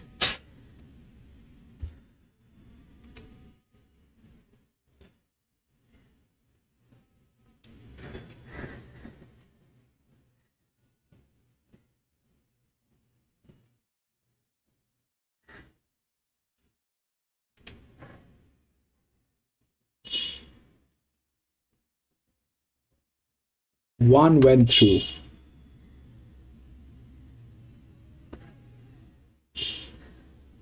Shouldn't have. Did not have the physics, but how?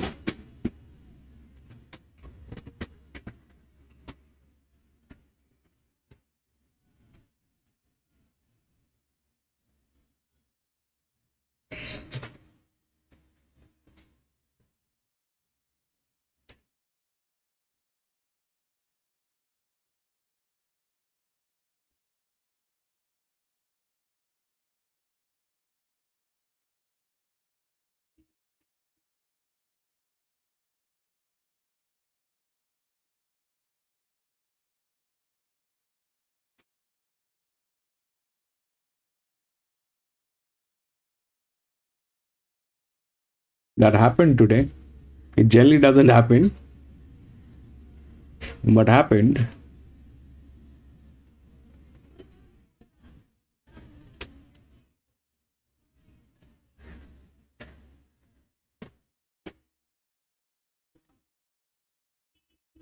One and then what? Let me check.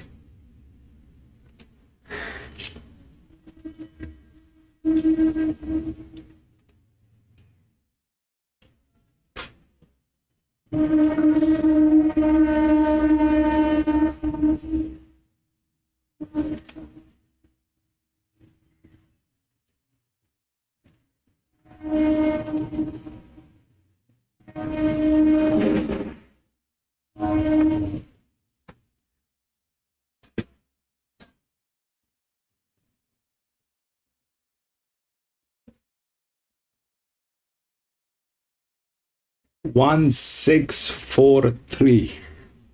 So 1, then 6, which was here, then 4, then 3.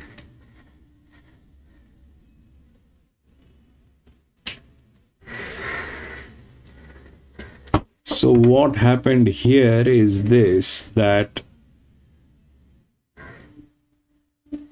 it did not have physics, okay? That's the first thing. But what played is this, that if we look through the DICR, okay? So that's that coming from gate number did not have the physics. 4 was the thing, but the jockey was misaligned. The jockey was misaligned as well. 6, we anyway had an idea that if this thing goes wrong, then it'll fall on 6. But what went wrong with 8 is this, that this was like on the third line, though it had the physics, with that pressure, it could not deliver. So what happened is, because the physics was present here, but that was a pressure that it could not deliver. It went negative both places. It did not. It was here. Though it was coming from gate number 10, did not have physics, but was one of the highest rated, the class. It went through even after the jockey was mismatched. But how it was mismatched is like this, that these two jocks are so badly handicapped that did not work. The 6 was the other one, which was okay. So here the physics fell apart on this and it did not deliver, plus the class was an issue. 5 was an 8-year-old, so that did not work. 7 was a colt that PC suggested, had the opportunity, did not work because it is a colt and definitely it's a class issue. 1 went through. So does that give us a confidence that without physics it can work? No. It worked today because the circumstances were like that. It generally doesn't work. That's why I said 1 will not win. But it did because of the circumstances. This is where the problem is. It could not do the thing. The 7 just did not run because it is a colt and running neutral. That is bad. PC had a point. Even I was thinking. And if we look at these two horses, they are on the same leverage model. It is just a little higher class. 10 was higher, but it is a challenger. Jockey was mismatched. Now, if we look here, these two jocks were badly handicapped. 6 got there. 5 was not in a position because it is an 8-year-old. 7 and 1 is like that, where 1 had the class. They are almost the same in handicapping. There is a change of decimal point.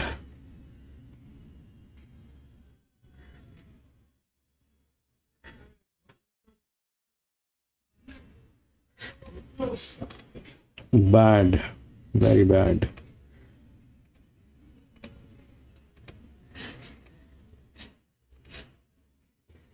Stretch, I'll put up your name. Stretch is doing brilliant.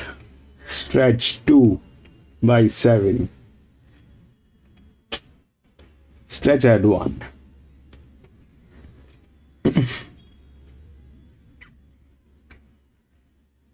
Okay, so we'll go to the next.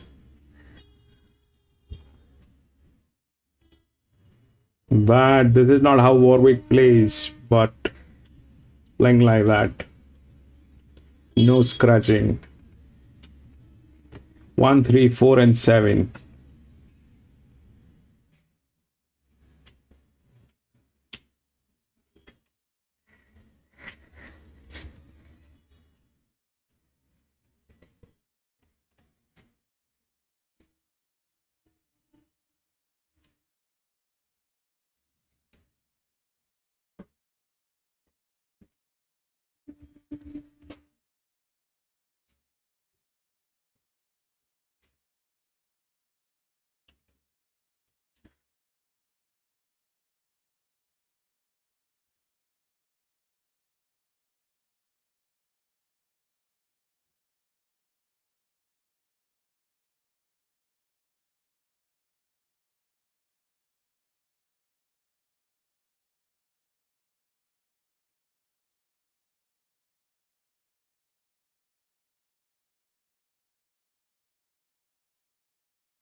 All right, so first of the thing is this is going to be an all mare, same sex, same age. The odds are suggesting right. All right, that's how the odds are suggesting. It is the highest in DICR, so that's the highest class. Okay, that is the highest class, but it doesn't play like this generally. It has the physics, it has everything. But the problem is this: when they're of the same age and same sex, then a low pressure from an inner gate works generally. Now, what the odds are suggesting is that this is going to be on pace, which is right. 1100 meter, it is going to be on pace. So that is 57, then it is here 44, and then this thinking the EW, which is here, which is going to come. But that's one way of looking at it. It is not that easy. It has fallen so many times flat on its face, especially in Victoria. Not here, but I mean, the 4 is there because of J-Mac, who is here, but J-Mac is handicapped very weirdly today, very weirdly. So what is wrong with 1? Let's first understand what's wrong with 1. 1 is going on negative. Here, we had 2 horses. The 8 gave up because it went negative. The 1 went through because of the class. Here, it is the same thing, okay? It is the class, it is negative, it has the physics. So, the odds are right. It is a good horse, there is no doubt. That is the highest leverage point. But that generally doesn't work with all mare races. Something from the inner gate which has a pressure like this 9, which is here, may go through. The 2 may go through, which is an inner gate low pressure. 4 is good. I am not saying 4 is bad. 4 is also good, but the problem is this: J-Mac has been a dedicated jock on this horse, but J-Mac has never won with this horse. I mean, I do not have the constitution here, as in like whether it has been racing all mare races all its life, or it has been into mixed bag races like with gildings and all that. But whatever the situation is, the track record is this, that J-Mac has been a dedicated jock on this, but J-Mac has never won a race with him, with this horse. So for anyways, it is benchmark 72. Gate number 6 is not a problem when it is in 1100 meter, but that alone is an issue to be firm on the 4, because J-Mac has never won a race with this horse. So there's a compatibility issue. There's something not right.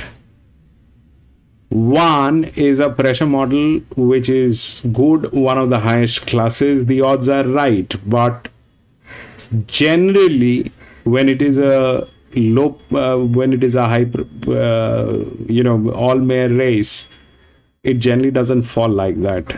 The odds are right because it is also 31, okay, and it is also high in the class. So the odds are right. I am not saying the odds are wrong. What is wrong is definitely the calibration on the jock, okay. Definitely the calibration on the jock is wrong. So that's the problem. J-Mac is an issue with this horse. He has never been winning. Then comes this one, which is from gate number 5, which is also in a pressure model. It drops here to the 3rd line. They are all of the same, almost same class, and the 2 is in between sitting here. I am not going to get involved into it. For me, it's a pass. I don't like to get into that kind of a constitution. This becomes I mean, there's not a single person in this chat who has never got burnt with this race type, all mare races. I've gotten burnt too many times, and today for some reason I'm getting burnt. That is the 4th, this is the 5th, and if even this one doesn't come in, so we have 2 more races to go, and that is going to be very dicey, because this is going to be a 2400 meter, this is a 1400 meter. So 2400 meter is definitely a dicey proposition. This one is an all mare, which is a very confusing race. There's nothing wrong with the horse, but it ends up always in a way that no one has anticipated. Why? Because they all have the same body weight almost, and when that happens,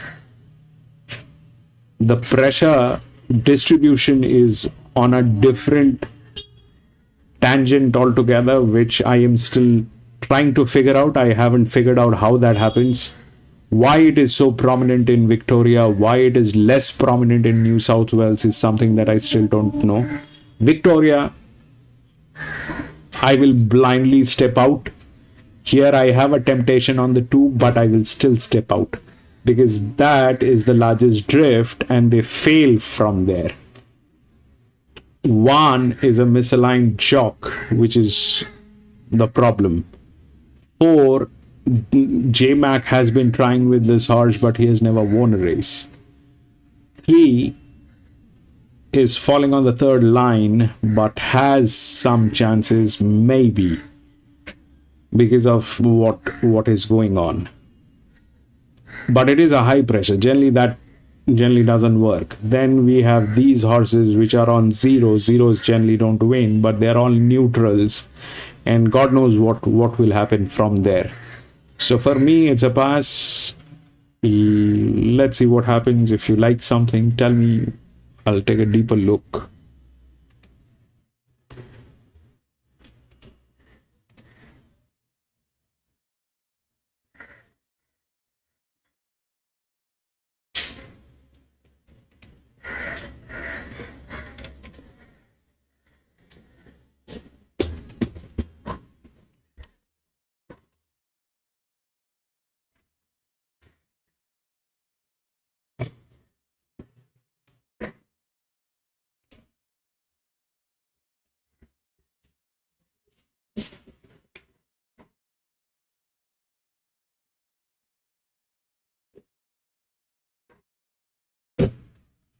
Do I use that?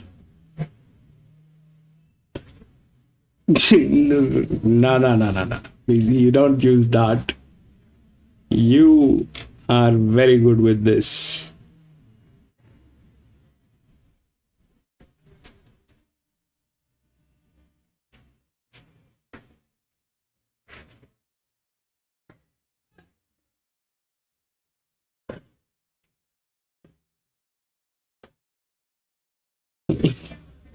Straight gate cabana. This one is a lethal trap. I mean, there's a reason why they have designed this race, is because this becomes very unpredictable. This becomes very unpredictable, and I don't know where the thing will come from.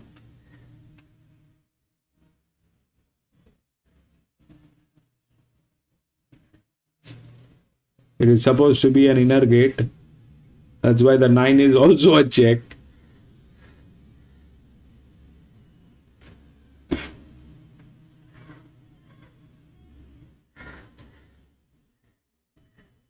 But it can go any direction. Any direction it can go. Any direction it can. Here we still had an idea that, this is difficult.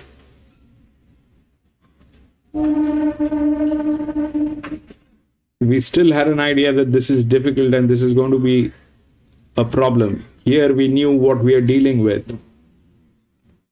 Unfortunately, here I have no clue what we are dealing with.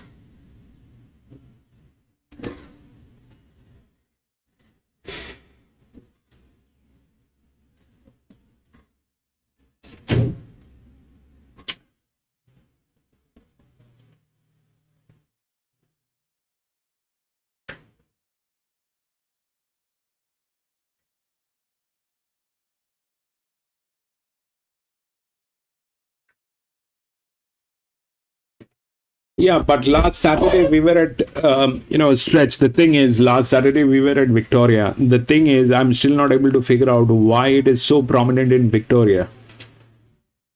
Why it is so prominent in Victoria and less prominent in New South Wales is something. I mean, if the maths is right, the maths has to be right both in Victoria and New South Wales. But in Victoria, it is more prominent. I'm not saying it is not prominent here. It is also prominent here. But I have also seen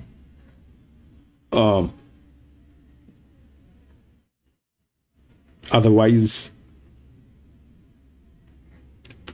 So why it is prominent in Victoria, I don't know. How that is making a difference in two different states, I don't know.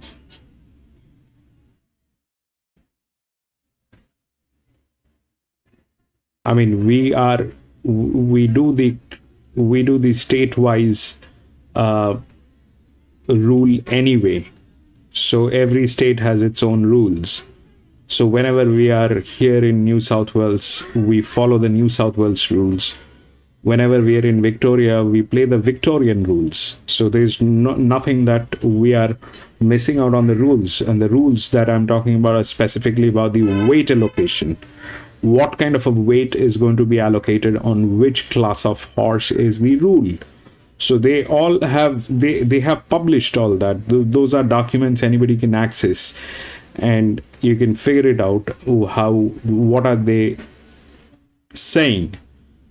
So when we are at New South Wales, we work with the New South Wales applications, and when we are at Victoria, we work with the Victorian applications. But my question is still, why, when it is a mixed sex, it is more prominent in Victoria and less here? But having said that, it is not a great recipe to get into. It always backfires. It always does.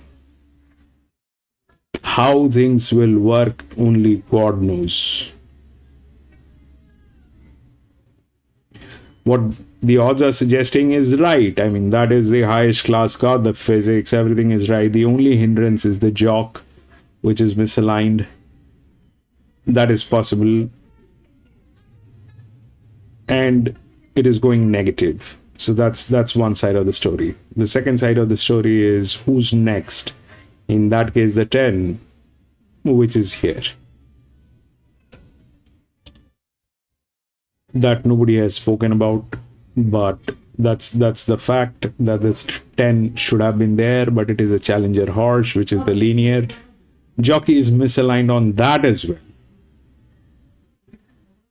J-Mac doesn't give me much of a hope here because he has been a dedicated jock on 4, but 0. He has never won a race with this horse. So J-Mac is not much of confidence.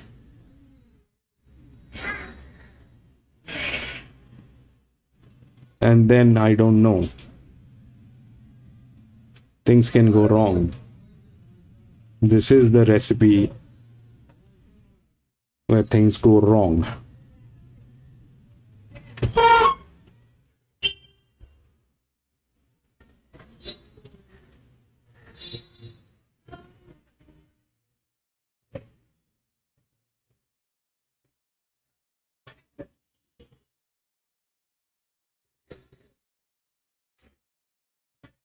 One.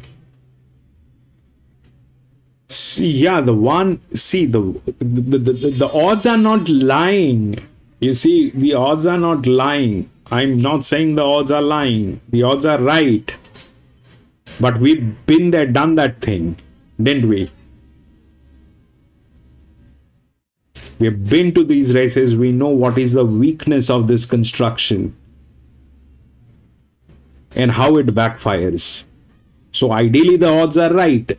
Whatever, I mean, the odds are saying, logically that is right. Through the pressure model, it is right. But that's exactly, I mean, that horse is the best, okay? But if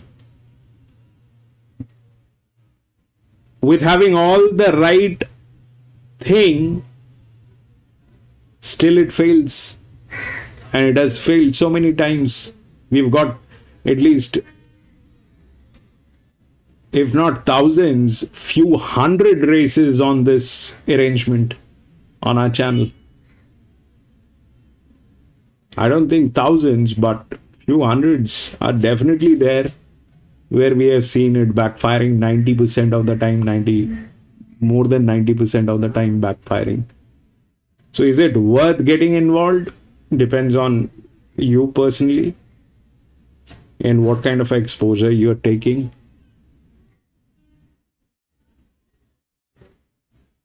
I have no clue.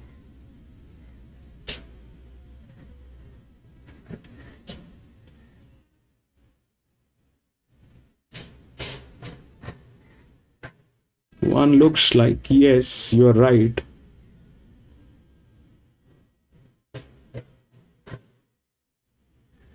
I mean, if this was not all mares, this would have still given us a lot of comfort. But one is it is all mares. 2 is the jockey misalignment. 3 is it is going on negative. There are too many things to digest. Too many things.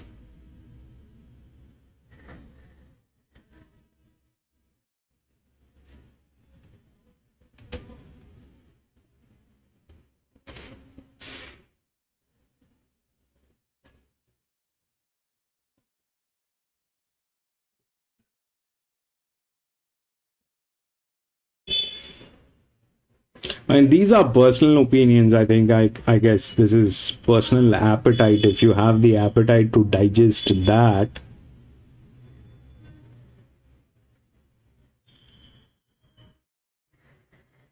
and absorb that, then there is no problem. But so far everything has gone upside down here at Warwick Farm.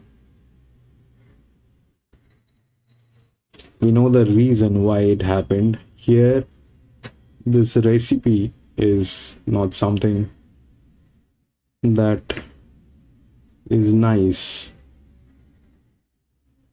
It's a very treacherous recipe, and it's a very confusing one.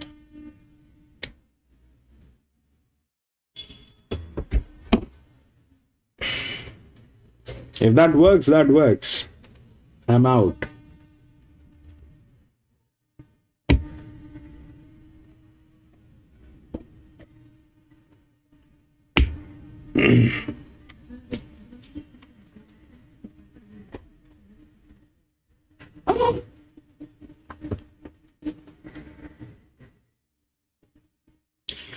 Stretch still trying to figure out this sport. This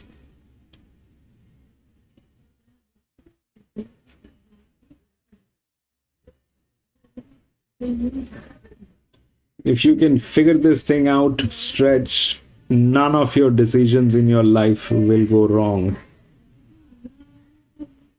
You'll be an alpha male making all the right decisions in life. It's not just a sport, Stretch. It's an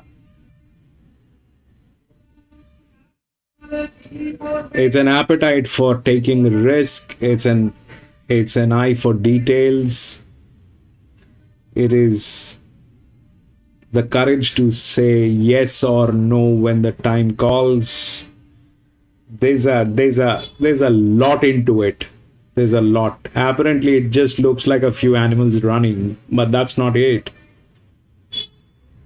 That's not it.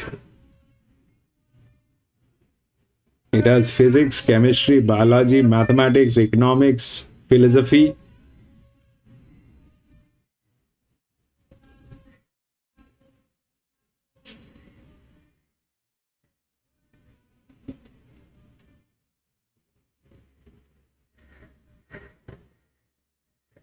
And most importantly,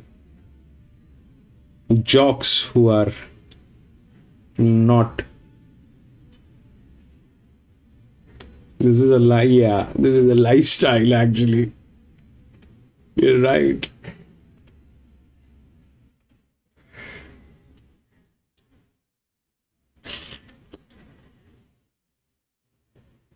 Really well. Just first up here, off a decent break of 261 days. A bit of a concern, but clearly a talent and looks the danger.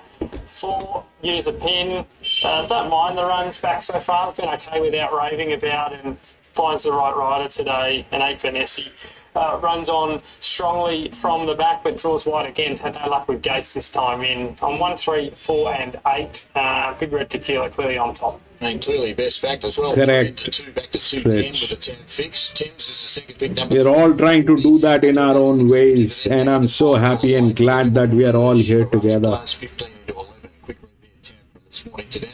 Late with the bookies last 15 minutes. Big Red Tequila 215 into 205 back to 210. Thames is 550 to 650 back into 550. Use a pin 8 into 750. Bursch has nibbles everywhere as it returns from a break. $12 into $11 off a couple of trials for Peter Snowden. What's the read on Bursch? Yeah, Beautifully said. tried well enough. Beautifully said. Gate. That's beautiful. So look, What you just said. Get a good run, and 1200 is probably more who go than 11. But 1, 3, 10 win. Traction on we head to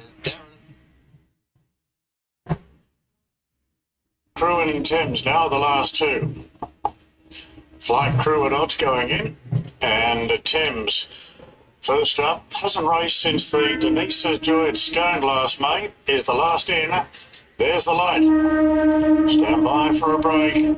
Big Red Tequila, the hot favourite. And they're racing. Wasn't great out, Big Red Tequila, in the second half of the field. Flight Crew jumps sharply wide out. Moving up on the inside, there is Let's Go Again and Van Lee. Van Lee goes to second from Let's Go Again, then Arts Alive and Bursch. Further back then to Vanessa. A length and a half back in the field to Ragga in the second half of the field. Thames the outside. Big Red Tequila second last on the fence. And last is Use a Pin. The Flight Crew in front of Let's Go Again at the 600. Then two in front of Van Lee on the outside of Arts Alive. Then Vanessa from Burrs, Ragga Thames. Now Big Red Tequila awkwardly placed, trying to come off the fence and improve.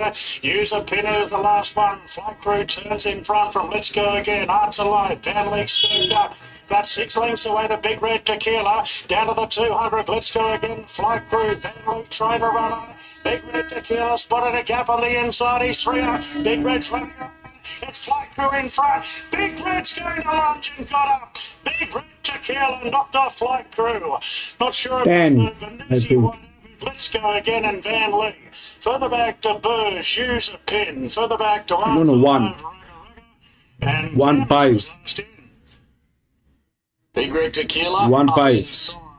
Flight Crew and beats it right near the stick for Sam Clipperton to make it back-to-back win. Easy. Won three or four this campaign. 1 5. Yeah, lovely win, wasn't it, Martin? Long way back, but turn fourth with the big weight as well. A lovely effort. Flight Crew, gee, the connections. Well, think, gee, we deserve a race. Look home and just got caught right at the business end. A horse that tries to hard out every time. And we'll wait for that photo for third. So it's 1 beating 5. Certainly 8 out deep is prominent.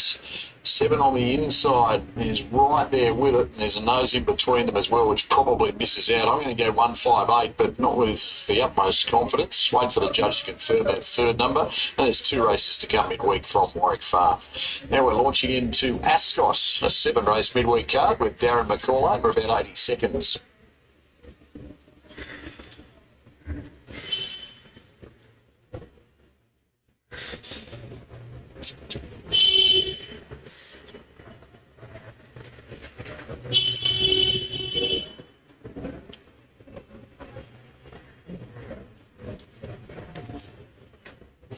One, 5.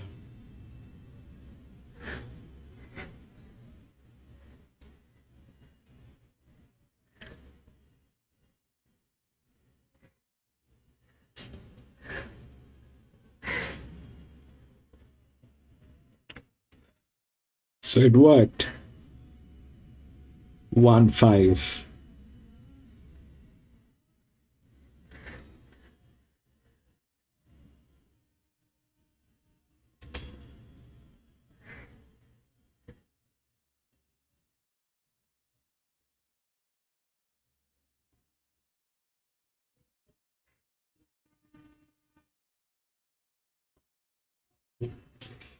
Stretch and PC both.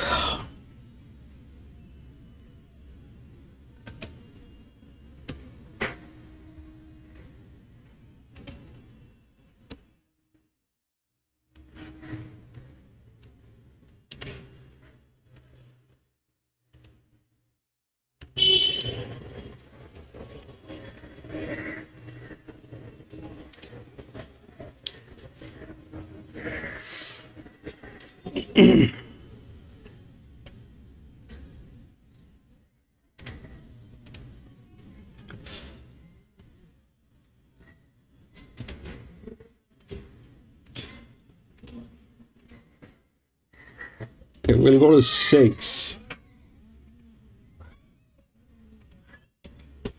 That was the first favorite that was home. First favorite. Let's put that also favorite.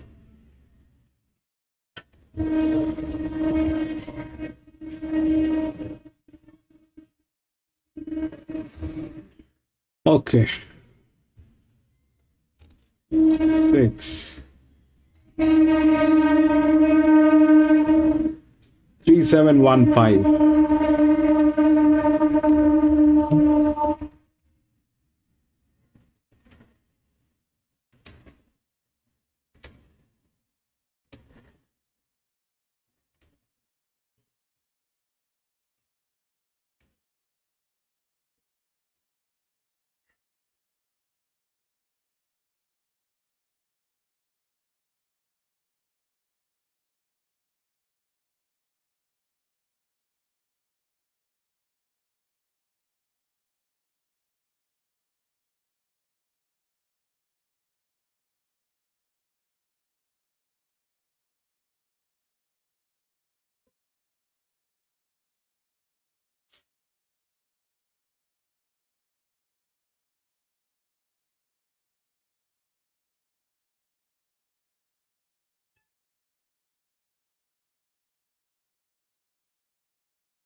So this is at 2400 meters, and generally 2400 meters is a long distance. It's a benchmark 78.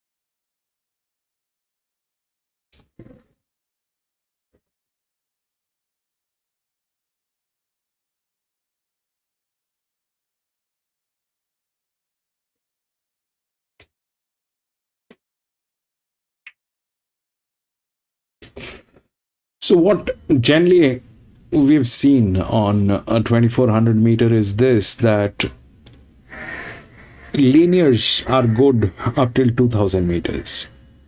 They're good up till 2000 meters. When it becomes 2400 meters, then that becomes a liability. That puts both of these horses into the same bracket.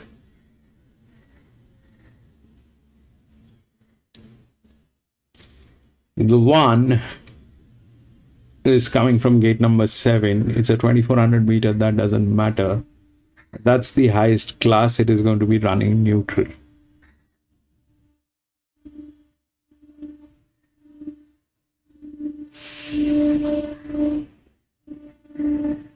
Five is because of JMac.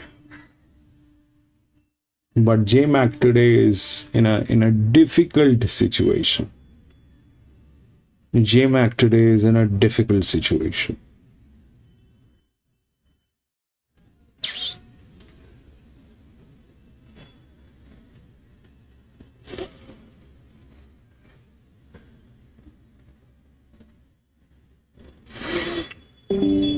So here are the contradictions, okay? The contradiction is this, that the 3 is going to win, which is a 5-year-old gelding. Has a class, the highest is 1. 1 is going to be running neutral, doesn't need the physics. Anyway, nobody needs physics in this race because it's a 2400 meter. So that's the linear. Ideally, they are good up till 2000 meters. Here, what we've seen is went through. Why? Because of the pressure. And the highest class, that just went through. It went flying home.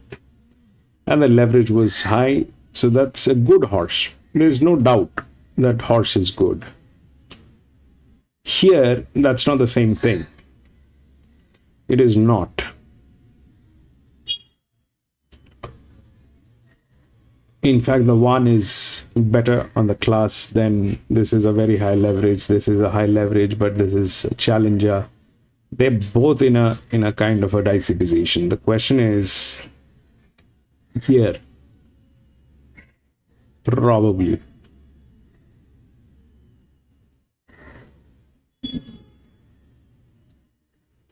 Or if it gets nailed by a younger horse with a low pressure, which is 9.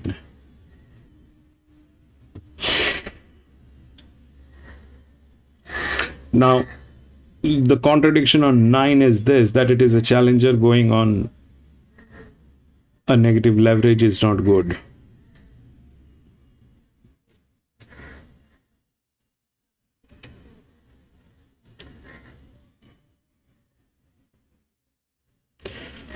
I think the class will prevail.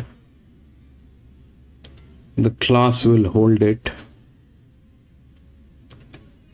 This is not a green, this is not a green too, but this becomes a liability when it comes to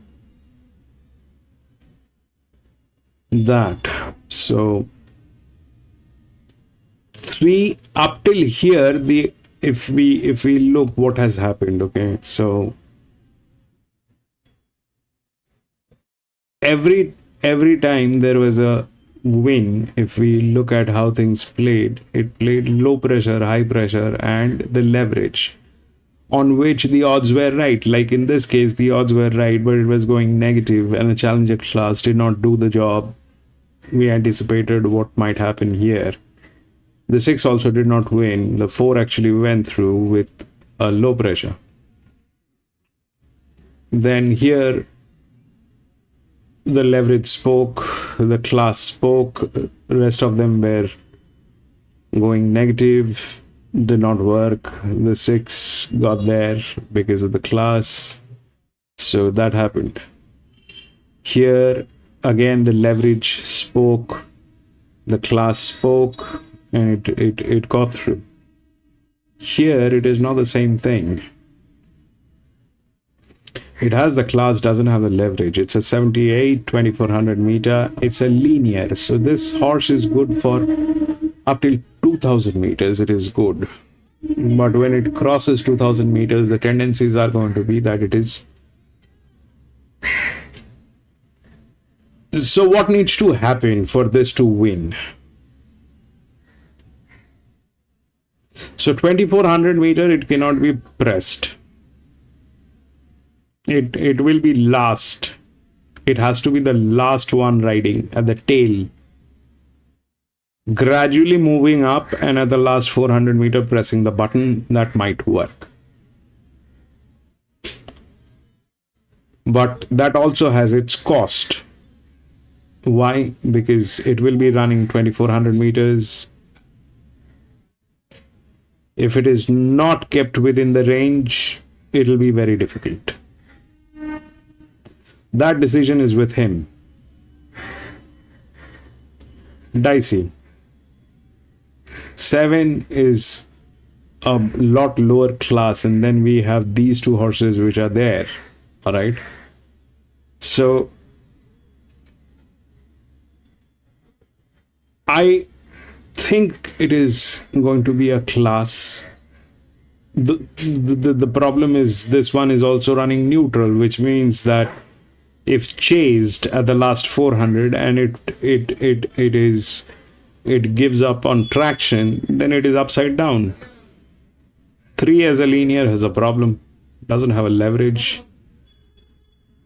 4 has a low pressure, not a great form line. So things can go wrong.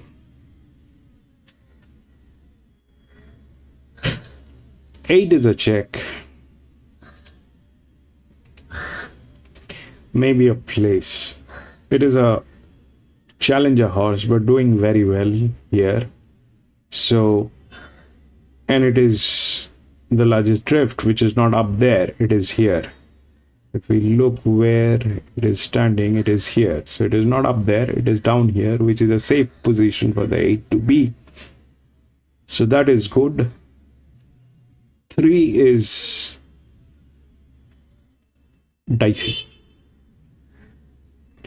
For me, it's a pass. I'll see if the 8 gets in.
So JMac couldn't deliver this horse, yeah? There's something not right. The compatibility between JMac and this horse is not right.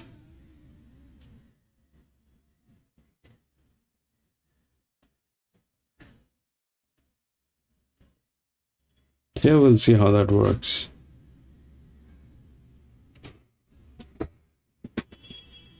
What is wrong with 1? Nothing is wrong with 1. In fact, I think 1 should win. What is wrong, like you rightly asked, is this, that it is going to be running neutral. So if you go back to this race where this genius was running neutral, where was that? From the first one, I think. No, the second one here. If you've seen this race, you've seen what happened to 4. Okay, it lost the traction at the last moment. That happens because, you know, it is a neutral. Here there was no neutral. Here the 7 was a neutral. PC was on this. That was a neutral. 9 was a neutral. They did not get through. They generally get, you know, it doesn't look at those numbers. Those are very good numbers. That did not work. Why? Because it's a neutral. It's a neutral. This one is a neutral. It just did not work.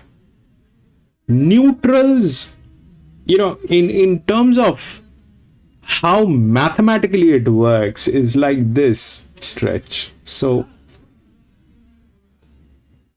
let's say you have a vehicle and you put it on neutral. It's a manual transmission, and you put that horse in neutral. I put that vehicle in neutral. And if you put that vehicle in neutral,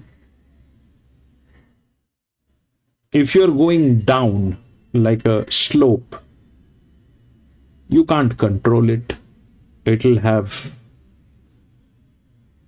momentum which is going to be huge, depending on the size of the horse, of the vehicle. And if it is going uphill, then a neutral vehicle cannot go uphill.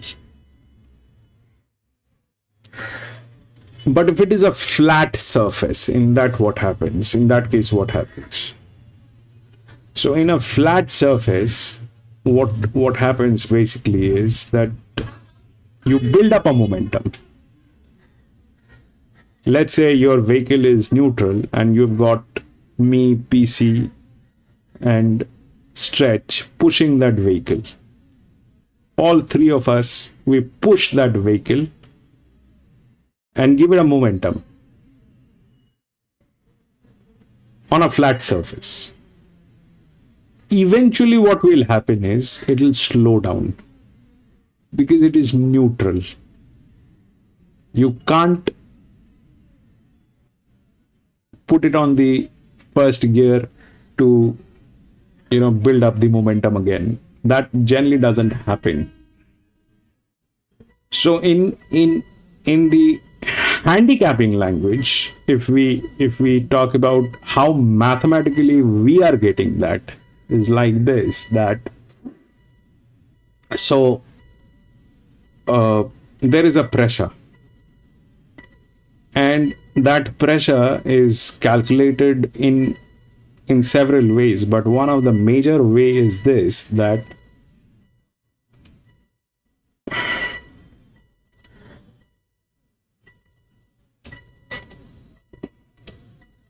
here, okay, the HD. So when you see HD, if you go low, that will give you the pressure. Okay. The moment it becomes 0, it is like no pressure, which is here, and it becomes a neutral. What is happening is, because it is 0, it is not able to calculate the character of this horse. okay, because it is 0. Rest everyone is getting calculated. If you see, rest everyone is getting calculated, but this cannot get calculated because it is, this genius is 0 here. When it is 0, it becomes neutral.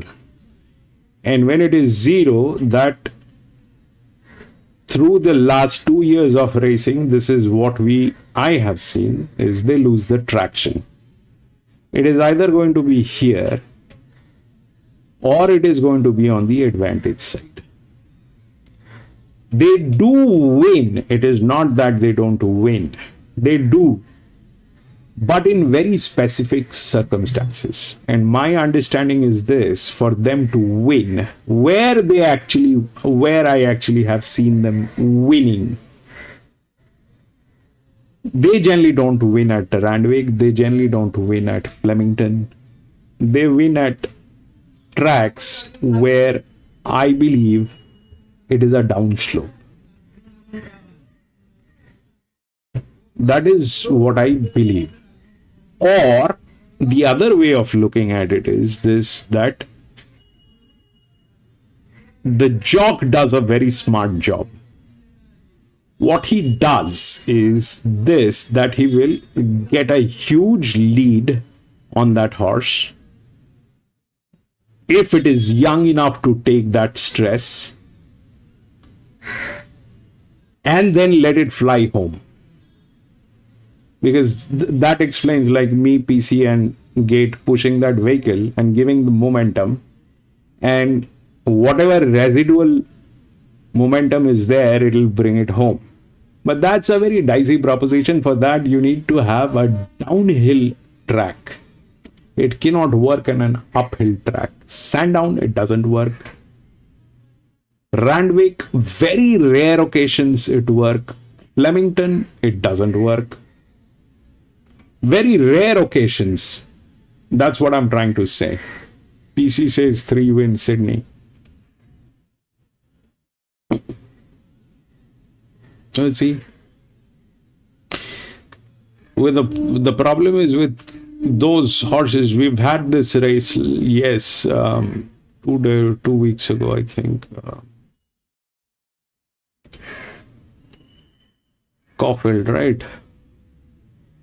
Caulfield, 2400 meter. This is where it was. Okay, that was a linear.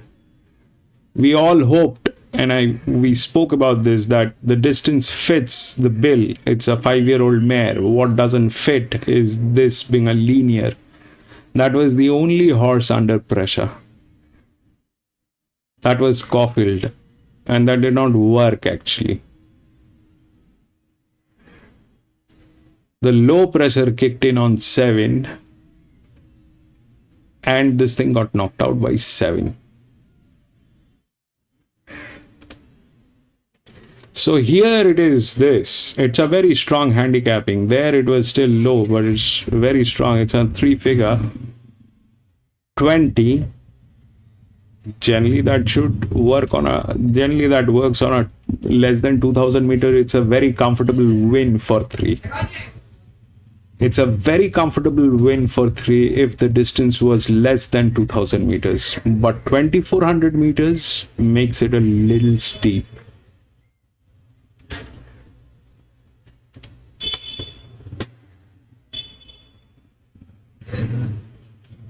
J-Mac is due. J-Mac is not doing great, bro. J-Mac is in a very tight spot today. I mean, J-Mac usually is about I think what has happened is J-Mac was riding somewhere else and he kind of is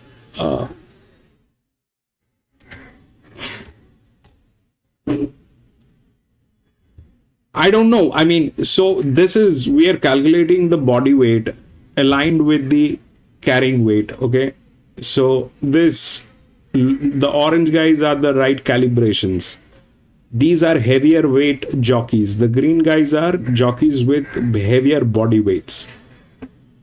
Now, J-Mac is going negative.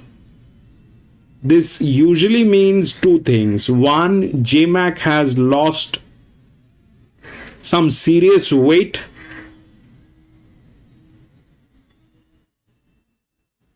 or he is carrying a penalty for some reason. I don't know what is the reason he is going negative, because if he's carrying a penalty, that means in the last couple of days or some kind of a race that he was doing, he did something for which he got penalized, and there is a recalibration on his weight, which he is trying in a different way by reducing his body weight, but it is not working. So the maths is like this, that how it works. So if this horse is carrying 57 kilograms on this horse, the saddle weight and the jockey weight has to be 57 kilograms in total. That means this horse is carrying 114 kilograms on its back. Okay. Now, when we do the reverse maths on the jockey, because what happens, the jockeys, because of the jockeys, the weights are calibrated. Now, that is the chicken or the egg kind of a situation. Is it the jockey first or the horse first? In simple language, it is like if a jock like who's an apprentice jock, a rookie jock, so he will get a claim. Now let's say the rookie jock is riding a horse like Lady Shenandoah. Now Lady Shenandoah is a top class horse, so Lady Shenandoah is supposed to have the top weight, but because it is a rookie jock, the weight is going to be reduced on Lady Shenandoah. That is called a claim. When there is a claim, that claim has to align with the body weight of the jock at the same time. So when it is a mismatch, on the body weight, we calculate that by putting it who's heavier, who's lighter. So that's the logic.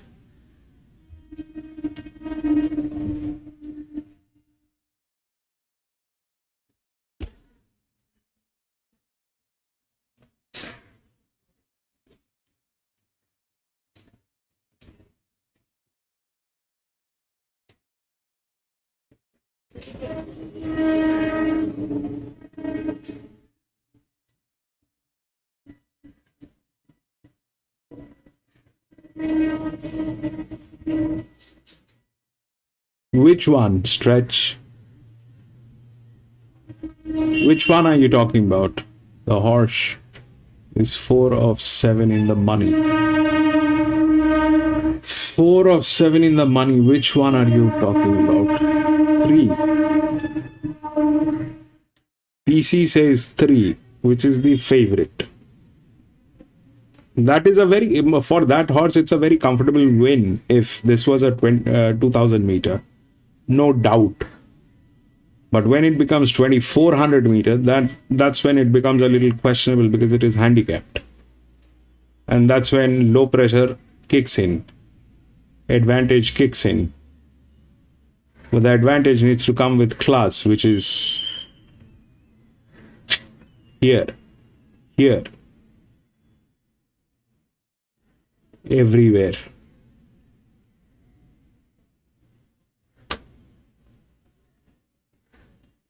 Things, I mean, it doesn't matter how good or bad the horse. These horses are like computerized programs. These horses are like computerized programs. So they are all good. They are not bad. None of them are bad. It is just that if they are not ridden properly, then it is I mean, all the cars are good, but you need to know how to drive that car. They have all different purpose. These horses, they have all different purpose. If you do not identify or resonate with the purpose of the horse as a rider, then the horse will give up. For example, if this horse is being ridden from the gate on a pace on a 2400 meter, there is no chance it will win. If this horse is ridden on a pace from the gate, number one, let's say it comes out from the gate and starts running like there is no tomorrow, like there is a fire in its backside, and it starts running, it will not win, because that's not the purpose of the horse. The purpose of the horse is keep it behind, bring it to the 400 meters, then press the button. It might do the job.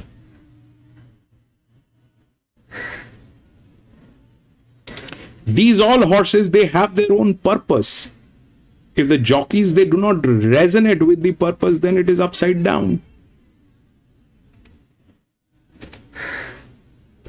Covered ground in Saturday grade last time out. Yeah, I thought it was a real gallant run. White Day covered the trip with the apprentice on and actually was still there fighting at the finish. I thought they'd really toughen him up for this. Now to 2,400 metres, J-Mac goes aboard, good gate, dry ground. There's a lot to like about the setup today. And J-Mac is in a very tight spot. All the same. I'm with Carrada to beat Forbidden Riff, who I thought was the danger. Gee, I'm surprised the drift there, 650 on Forbidden Riff. I mean, he worked his backside off the first half of the race the other day and was still there to be beaten 1.6 behind Bella Montagna. I know it was on wet ground, but it's kind of PC37 Queen. He's getting out to a really attractive price as well. Free Assailant, it's going to be hard to run down. The first run was good and should get control out in front and run the race to suit himself. And 9, Sacro Catino, I've thrown in next best at massive odds. Gee, they're backing the 7, Luna Lover. I thought was well enough found here. Hey, good idea. Gate. I was happy to go with Carrada, and even Forbidden Riff might be worth a little nibble there. Punters at $7 now. And late to the tab fig for from this morning to now, it's $2.70 into $2.30, but then back out to $2.50 for Assailant. Luna Lover number 7 into $3.90 or $5.50 is best back to beat it for local trainer Matt Smith, Jason Collett. Carrada is $4.80 out to $5.50 back into $5. Forbidden Riff goes $4.40 out to $7. It's the other one trading in single figures with the tab from this morning to now.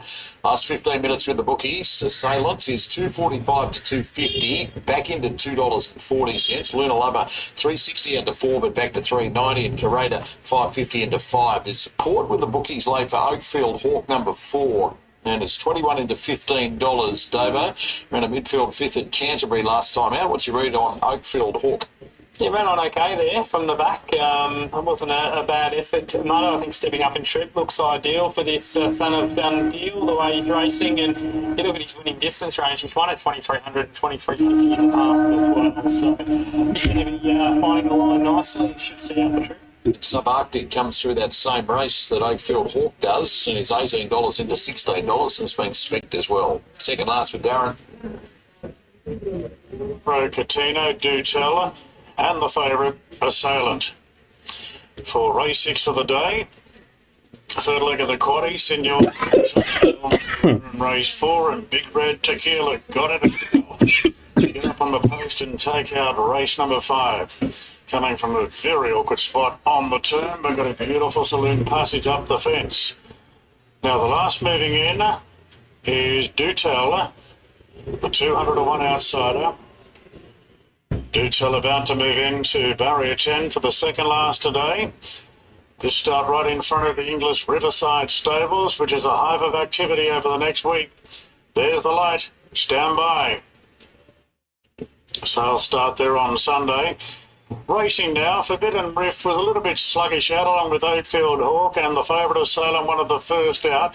Luna Lover showing a bit of zip to go underneath it. Forbidden Riff the outside, and Carrada pretty handy on the rails. Then came going remote from Oakfield Hawk, and going up the inside in the early stages is Sabati. 2 further back then to Pellavecchio, Sacro Catino, and the roughie Do Tell is last. Hieronymus takes the lead here on the favourite Assailant. But Schofield's going to have a pop at him here on Forbidden Riff, and the pace is genuine turning out of the straight. Forbidden Riff really wants the front here, and this in-form runner's going to take the lead away from Assailant, and they open up a margin of 4 lengths on Luna Lover. Then came Coretta, so they're both happy to sit back and the leaders do some work. Going remote in the gold jacket in 5th, followed by Sabati, further back to Wakefield Hawk, 2 off to Pellavecchio, Sacro Catino, and Do Tell is the last one. 1,500 metres to go, and Forbidden Riff, the top weight of the field, shows the way by a length and a half on Assailant, who's second up today and is chugging along in second spot. 3 off to Luna Lover, who strides to a clear third. Then came Coretta, getting an economical run on the fence at the 1,200.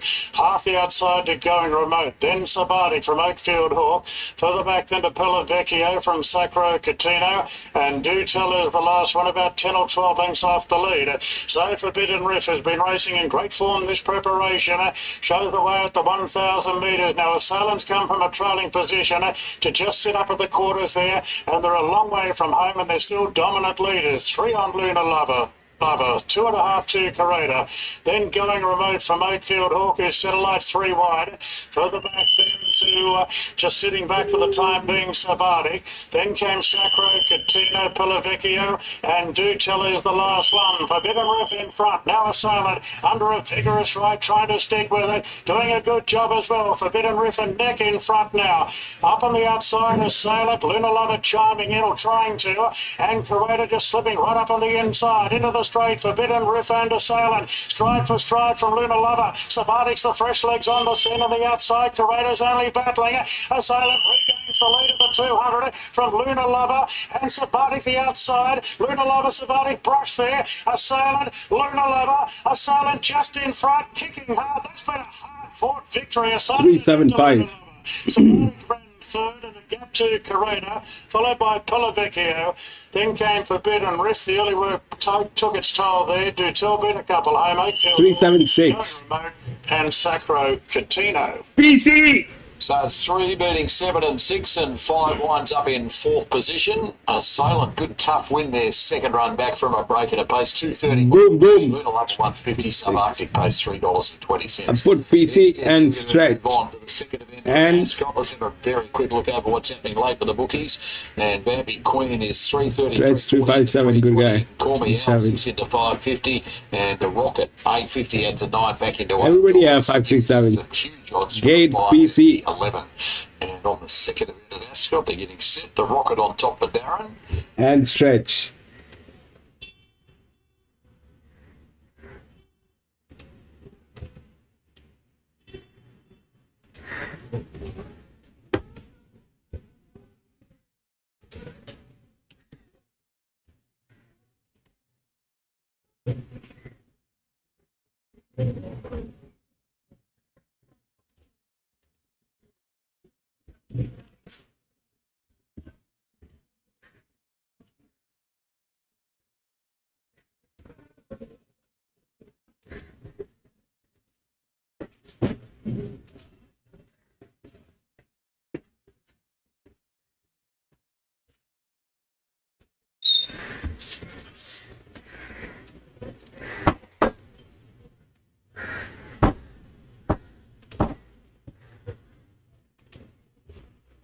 So what happened? 376, 3, 7, and 6.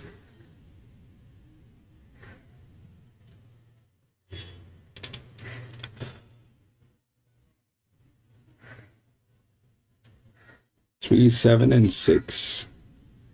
3, 7, and 6.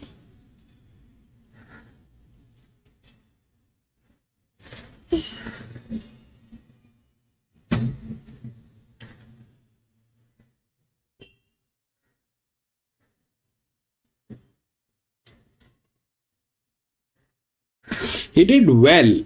This guy did well. He did not press. He just waited for the right opportunity. It went through. He did well.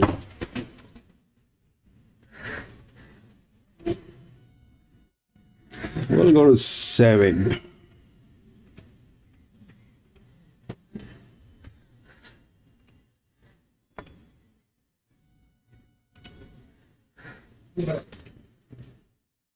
9 and 12 has been scratched.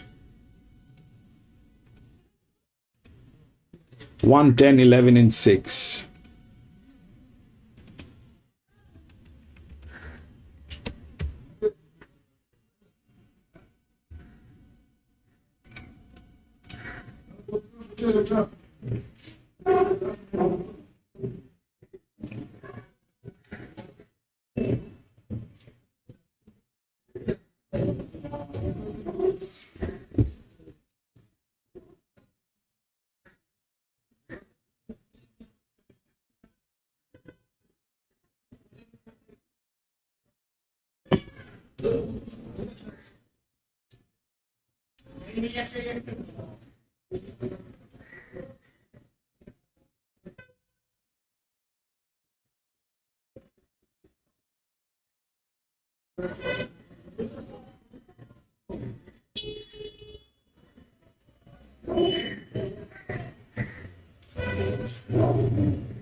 So it's that thing again. So we are going negative here on this and this.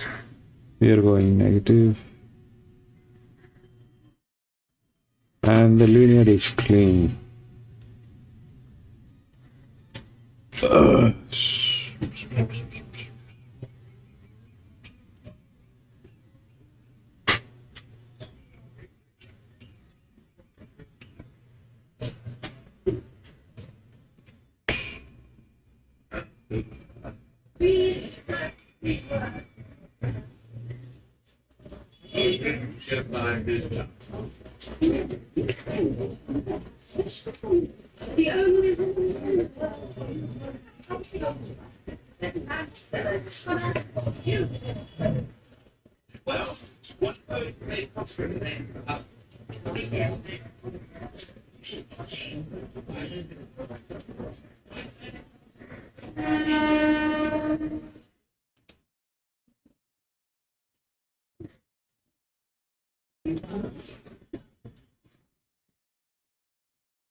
So the 1 is the right odd again. It is the right odd. It is one of the highest class horse. It's got the physics and everything in place. But it's going negative. Okay. The 10 is also going negative with JMac. JMac is having trouble, definitely. JMac is having trouble. There's something not right with JMac. That I have never seen that on JMac. This is the first time probably. JMac usually runs about on these ranges. 4.8, 4.7. This is where he runs, which is a healthy position. This is a little too much. So there's something not right with JMac. So the question is whether 1 will win or not. Ideally the odds are right. Why? Because it is the highest. Okay, it is the highest in class. The leverage, if we look at, which is here, that thing is going beyond imagination, plus it is like that. The form line is not great. Here the form line is, this is on the second line, third line, something on those, but it is still going negative. So that's one thing. The 11 is doing fabulous, but it is a neutral and it is not of the class. So 11 probably has a place in some way or the other because it is a low pressure. Now, talking about low pressure, we have 1, 2, and 3. These 3 horses, out of which this one is a 6-year-old mare and this one is a 5-year-old gelding. They belong to the same class. Okay. Now the difference is this, that this is an EW, this is an outer drift. Both of them are in the right arrangement. Both of them are. But what is also there is the 2 with a low pressure. Now,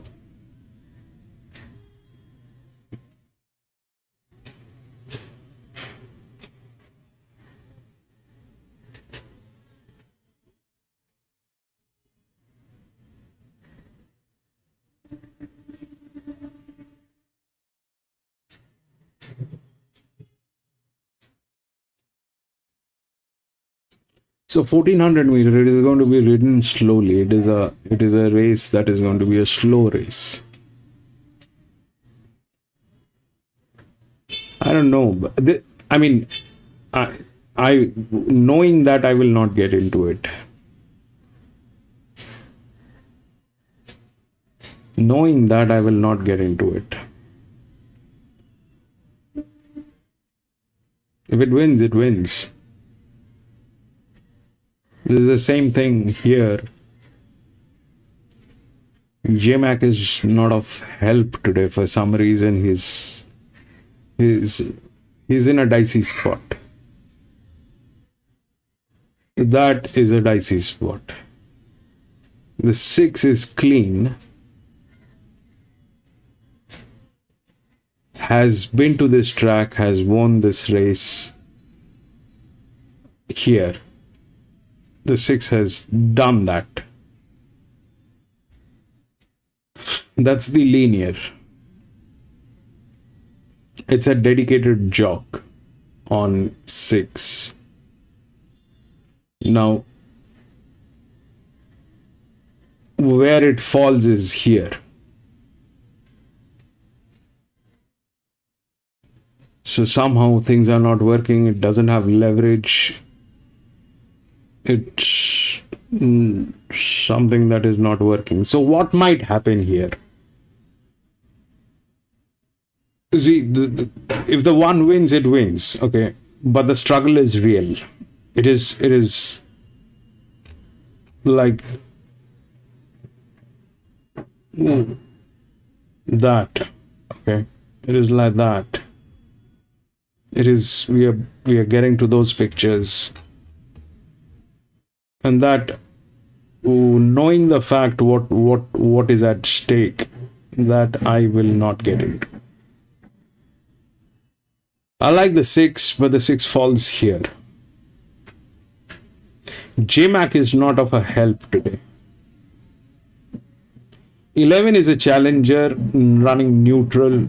God knows what that will do. Or it's either 1, which there is a high probability. Why, I will also tell you that, because this track has to give 30%.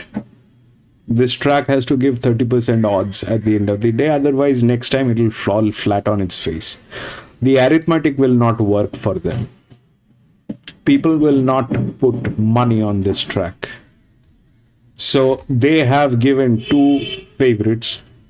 Let me update that also. So those are 2 favorites came in home.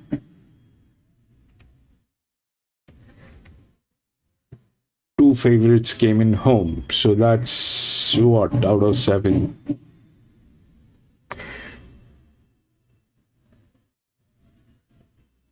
So yeah, they have given about 30%. Let's say they've given about 30%. So whether this will work is something I don't know. Queen 12, 1 order. PC is saying queen. We'll take a look at that. But that's Eagle Farm. PC is talking about Eagle Farm. So that's possible. So either that wins, and wins because it's a high pressure horse, 1400 meter, if ridden rightly, it'll win. But chances are it will fail because it is beyond the pay grade. What might happen is going to be very unpleasant. A low pressure might win. Because anyway, this is going to be a slowly run race. So anybody making a mistake anywhere will backfire, where the mistakes can happen. So what happened here, the 3, what we spoke of is that if he doesn't press the horse and keeps it within the range and press the button at the last 400 meters, it'll win, may win. He did that.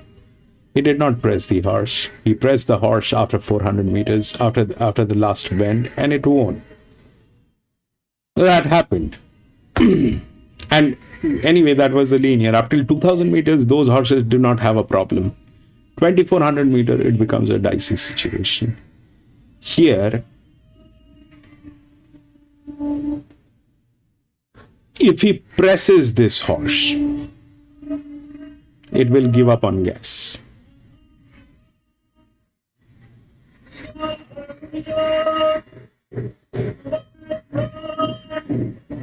JMac has everything, but somehow JMac is falling flat because of what and how he has been handicapped.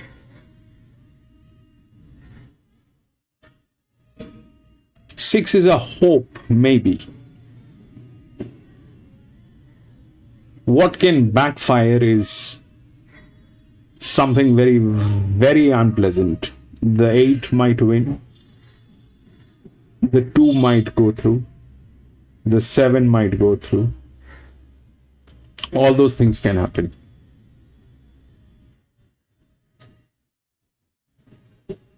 Because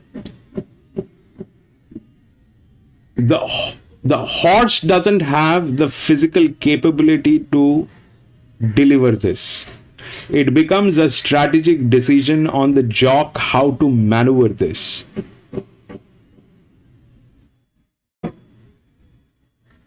Based on that, whatever is your appetite here.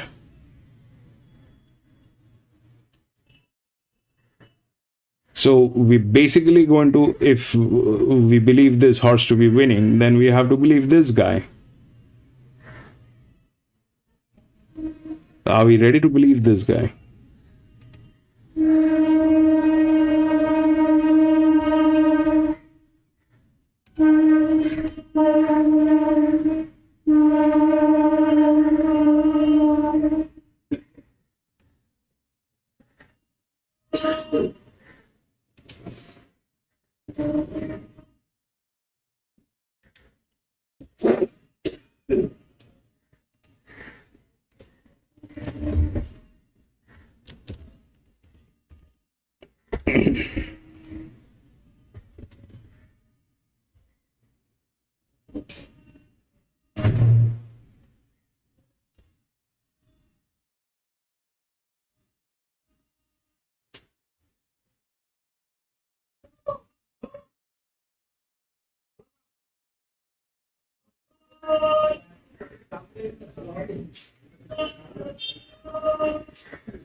Australia and Japan. Yeah, Japan is good.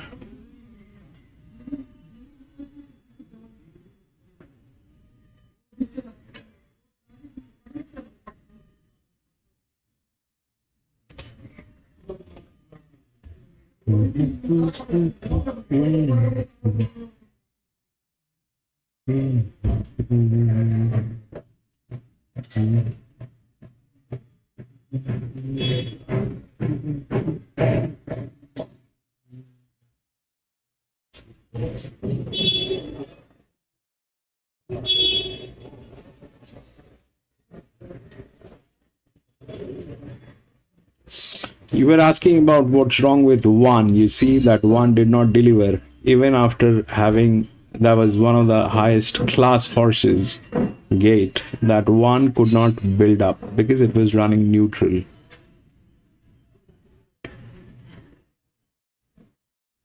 That did not happen. 3 went through. The decision was right. 7 went through. That was also right. Then 6 came in instead of 7, which was a much lower class, but that was rightly aligned today.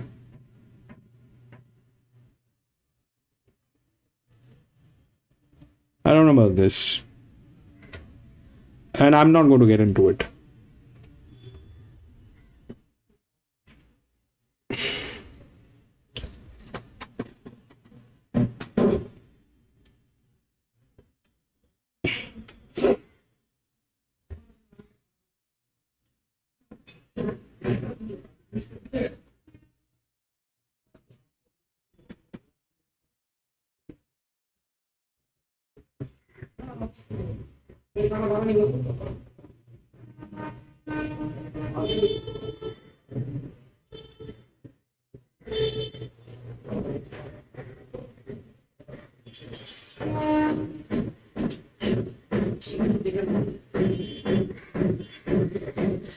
Okay, PC is saying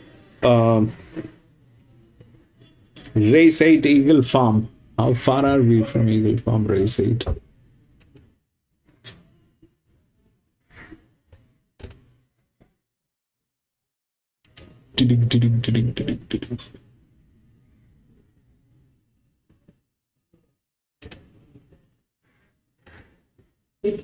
One hour, 4 minutes. That's way too long.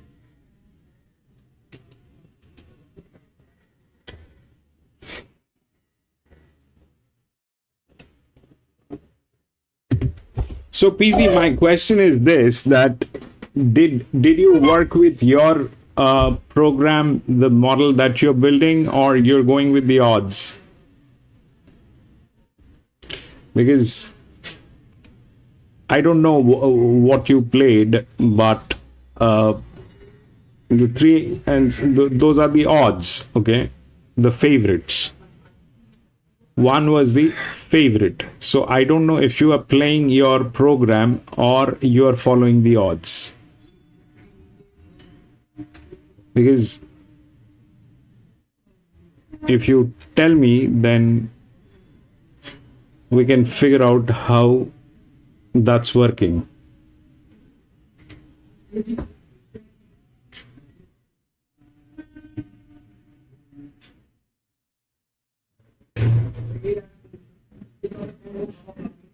Where is this?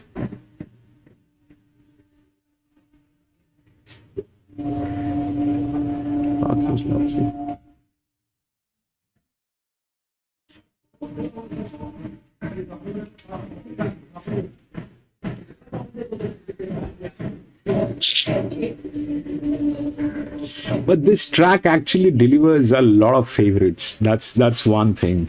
The Warwick Farm, the first few races got upside down. That's true.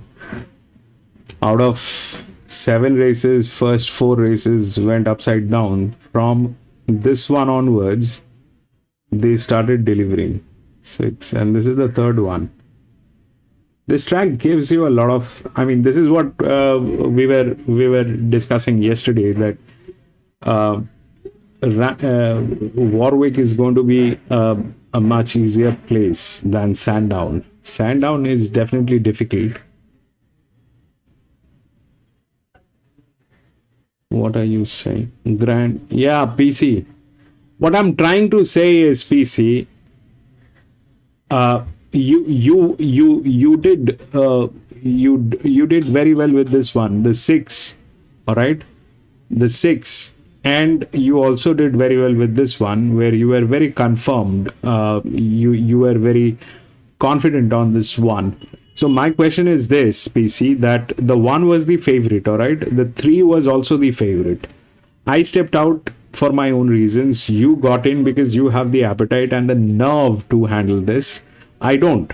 My question is this, that when you're saying 1, is it matching with the model that you have built, or you are following the odds? Same here. When you said 3, is it matching with the model that you have built, or you're following the odds? And here also, I don't know which one you're backing. The favorite, I think.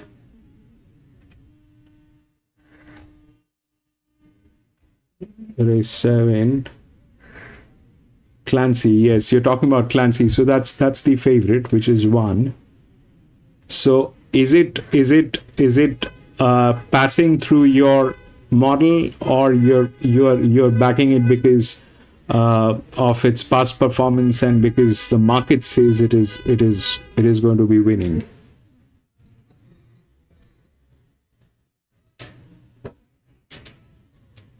Okay, so PC, I'll be able to check that after once the races are over, because it will take about 1.5 hours to get there.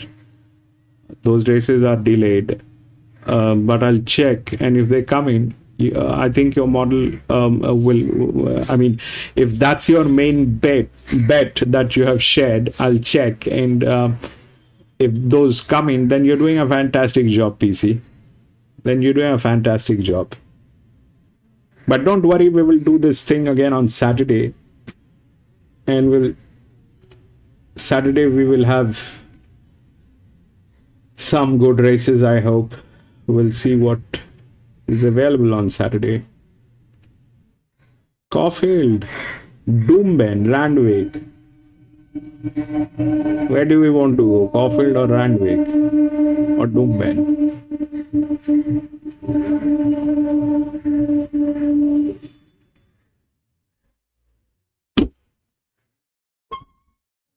Yeah, we'll check that, PC. If that comes in, then brilliant.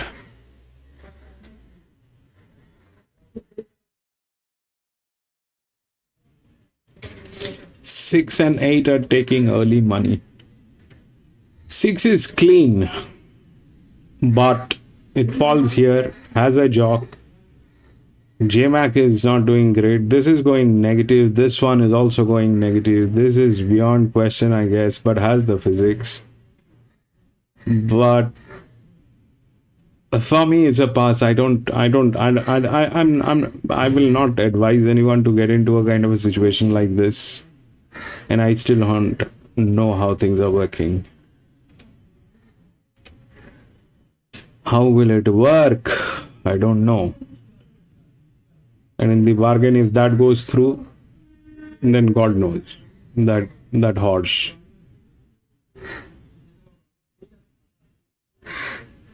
Or the 11. 11 is very strong. Both of them are neutral. And this is what happened with the neutral here also. Okay. That's why the neutral loses the traction. I don't know what to talk about it.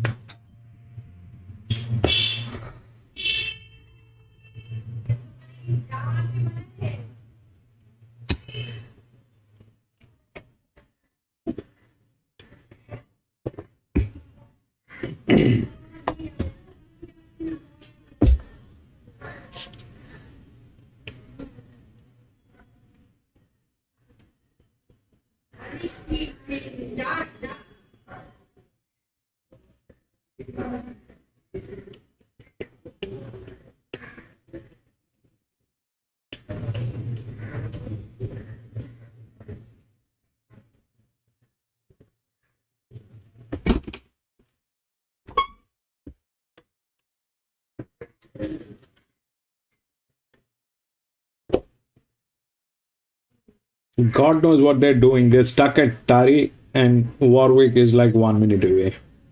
They're doing the doggy races.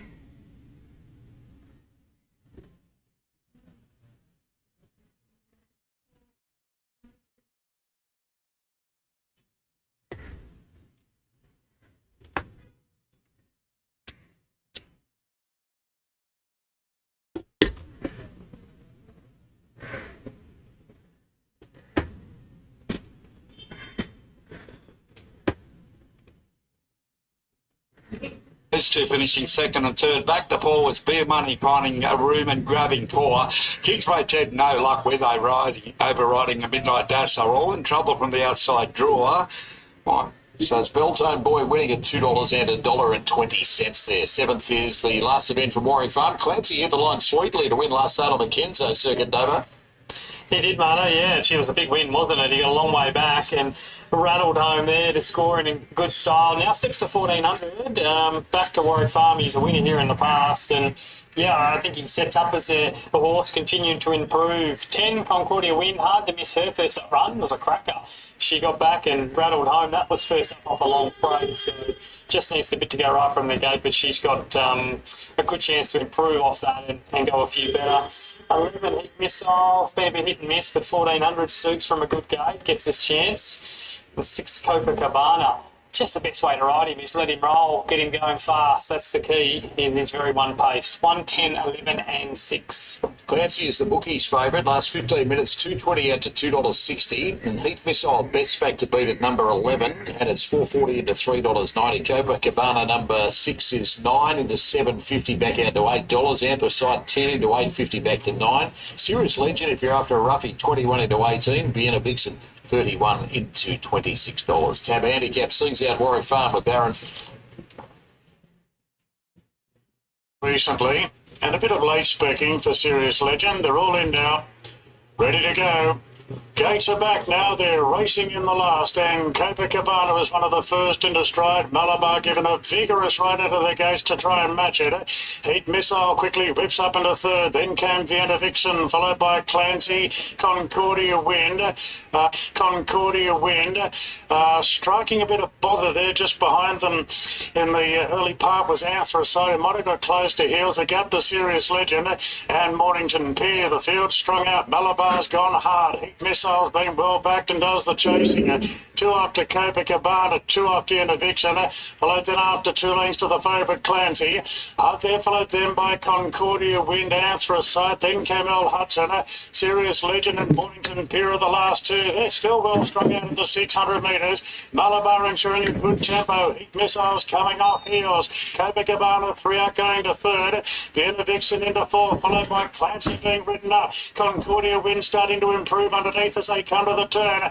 Heat Missile moved up on the outside of Malabar, and Heat Missile charges to the lead. Copacabana goes to third. A gap back to Clancy and Concordia Wind to the outside. 200 to go. Heat Missile 2 in front. 2 Malabar in second. Then came Vienna Vixen. Concordia Wind on the outside, but Heat Missile is nicely clear, and Heat Missile a big winner. Vienna Vixen at odds. 11. Copacabana third in front of Malabar.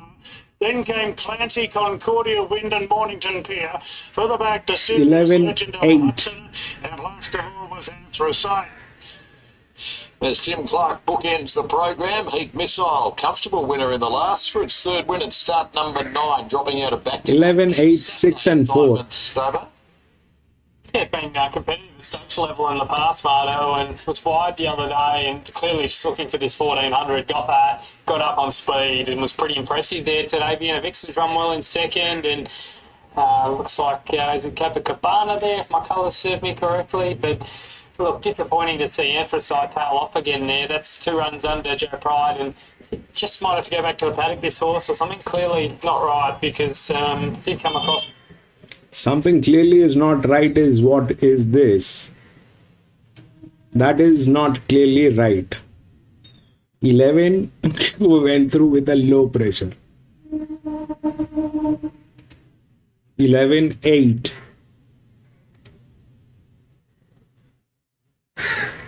Then came 6.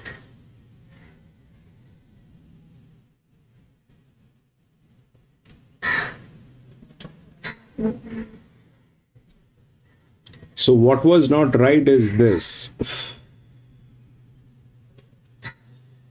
JMac was helpless today. JMac was helpless. There's something majorly wrong with JMac. There's something that is pretty not right with him.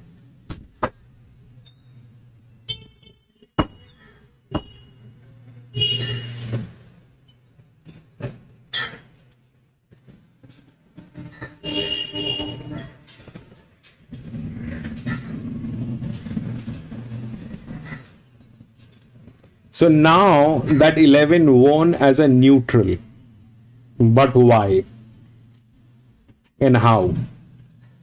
That 11 won, and so far the neutrals were falling flat on its face. So here is the thing. So what happened is, let's check the first neutral from here, okay?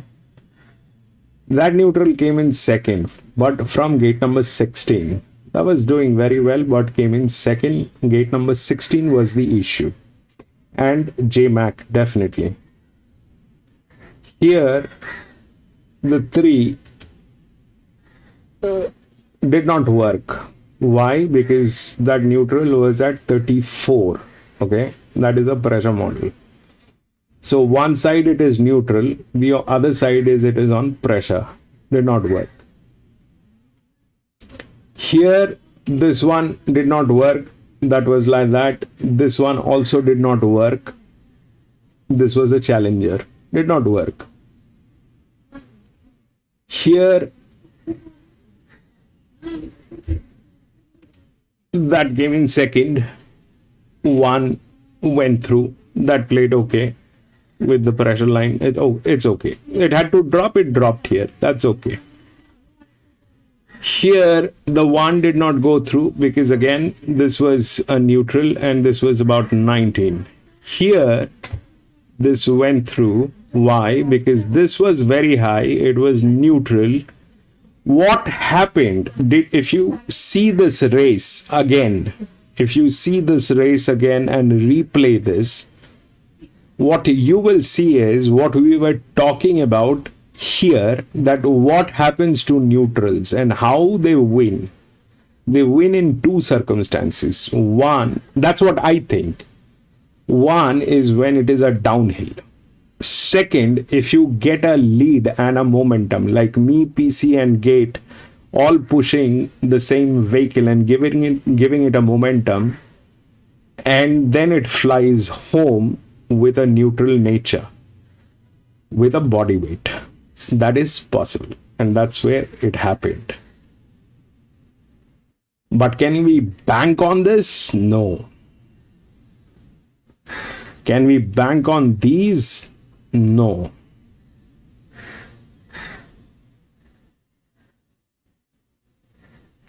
That is it, ladies and gentlemen. We had 7 races today here, and that was the last one. But I'm going to be racing again on Saturday, probably in one of the tracks, like Randwick or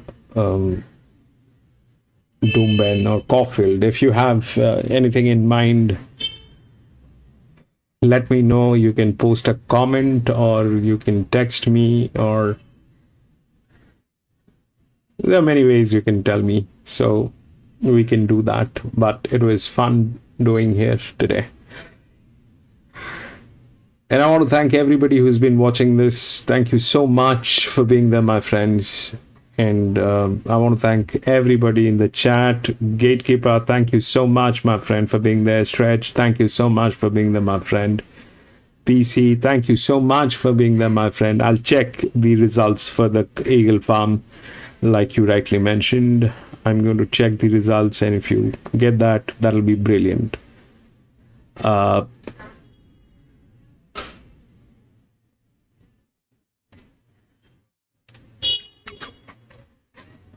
Dow's, thank you so much for being there, my friend. Lee, thank you so much for being there, my friend. Lewis, thank you so much for being there, my friend. Modi, thank you so much for being there, my friend. Thank you, gentlemen. I'll see you on Saturday. Till then, stay blessed.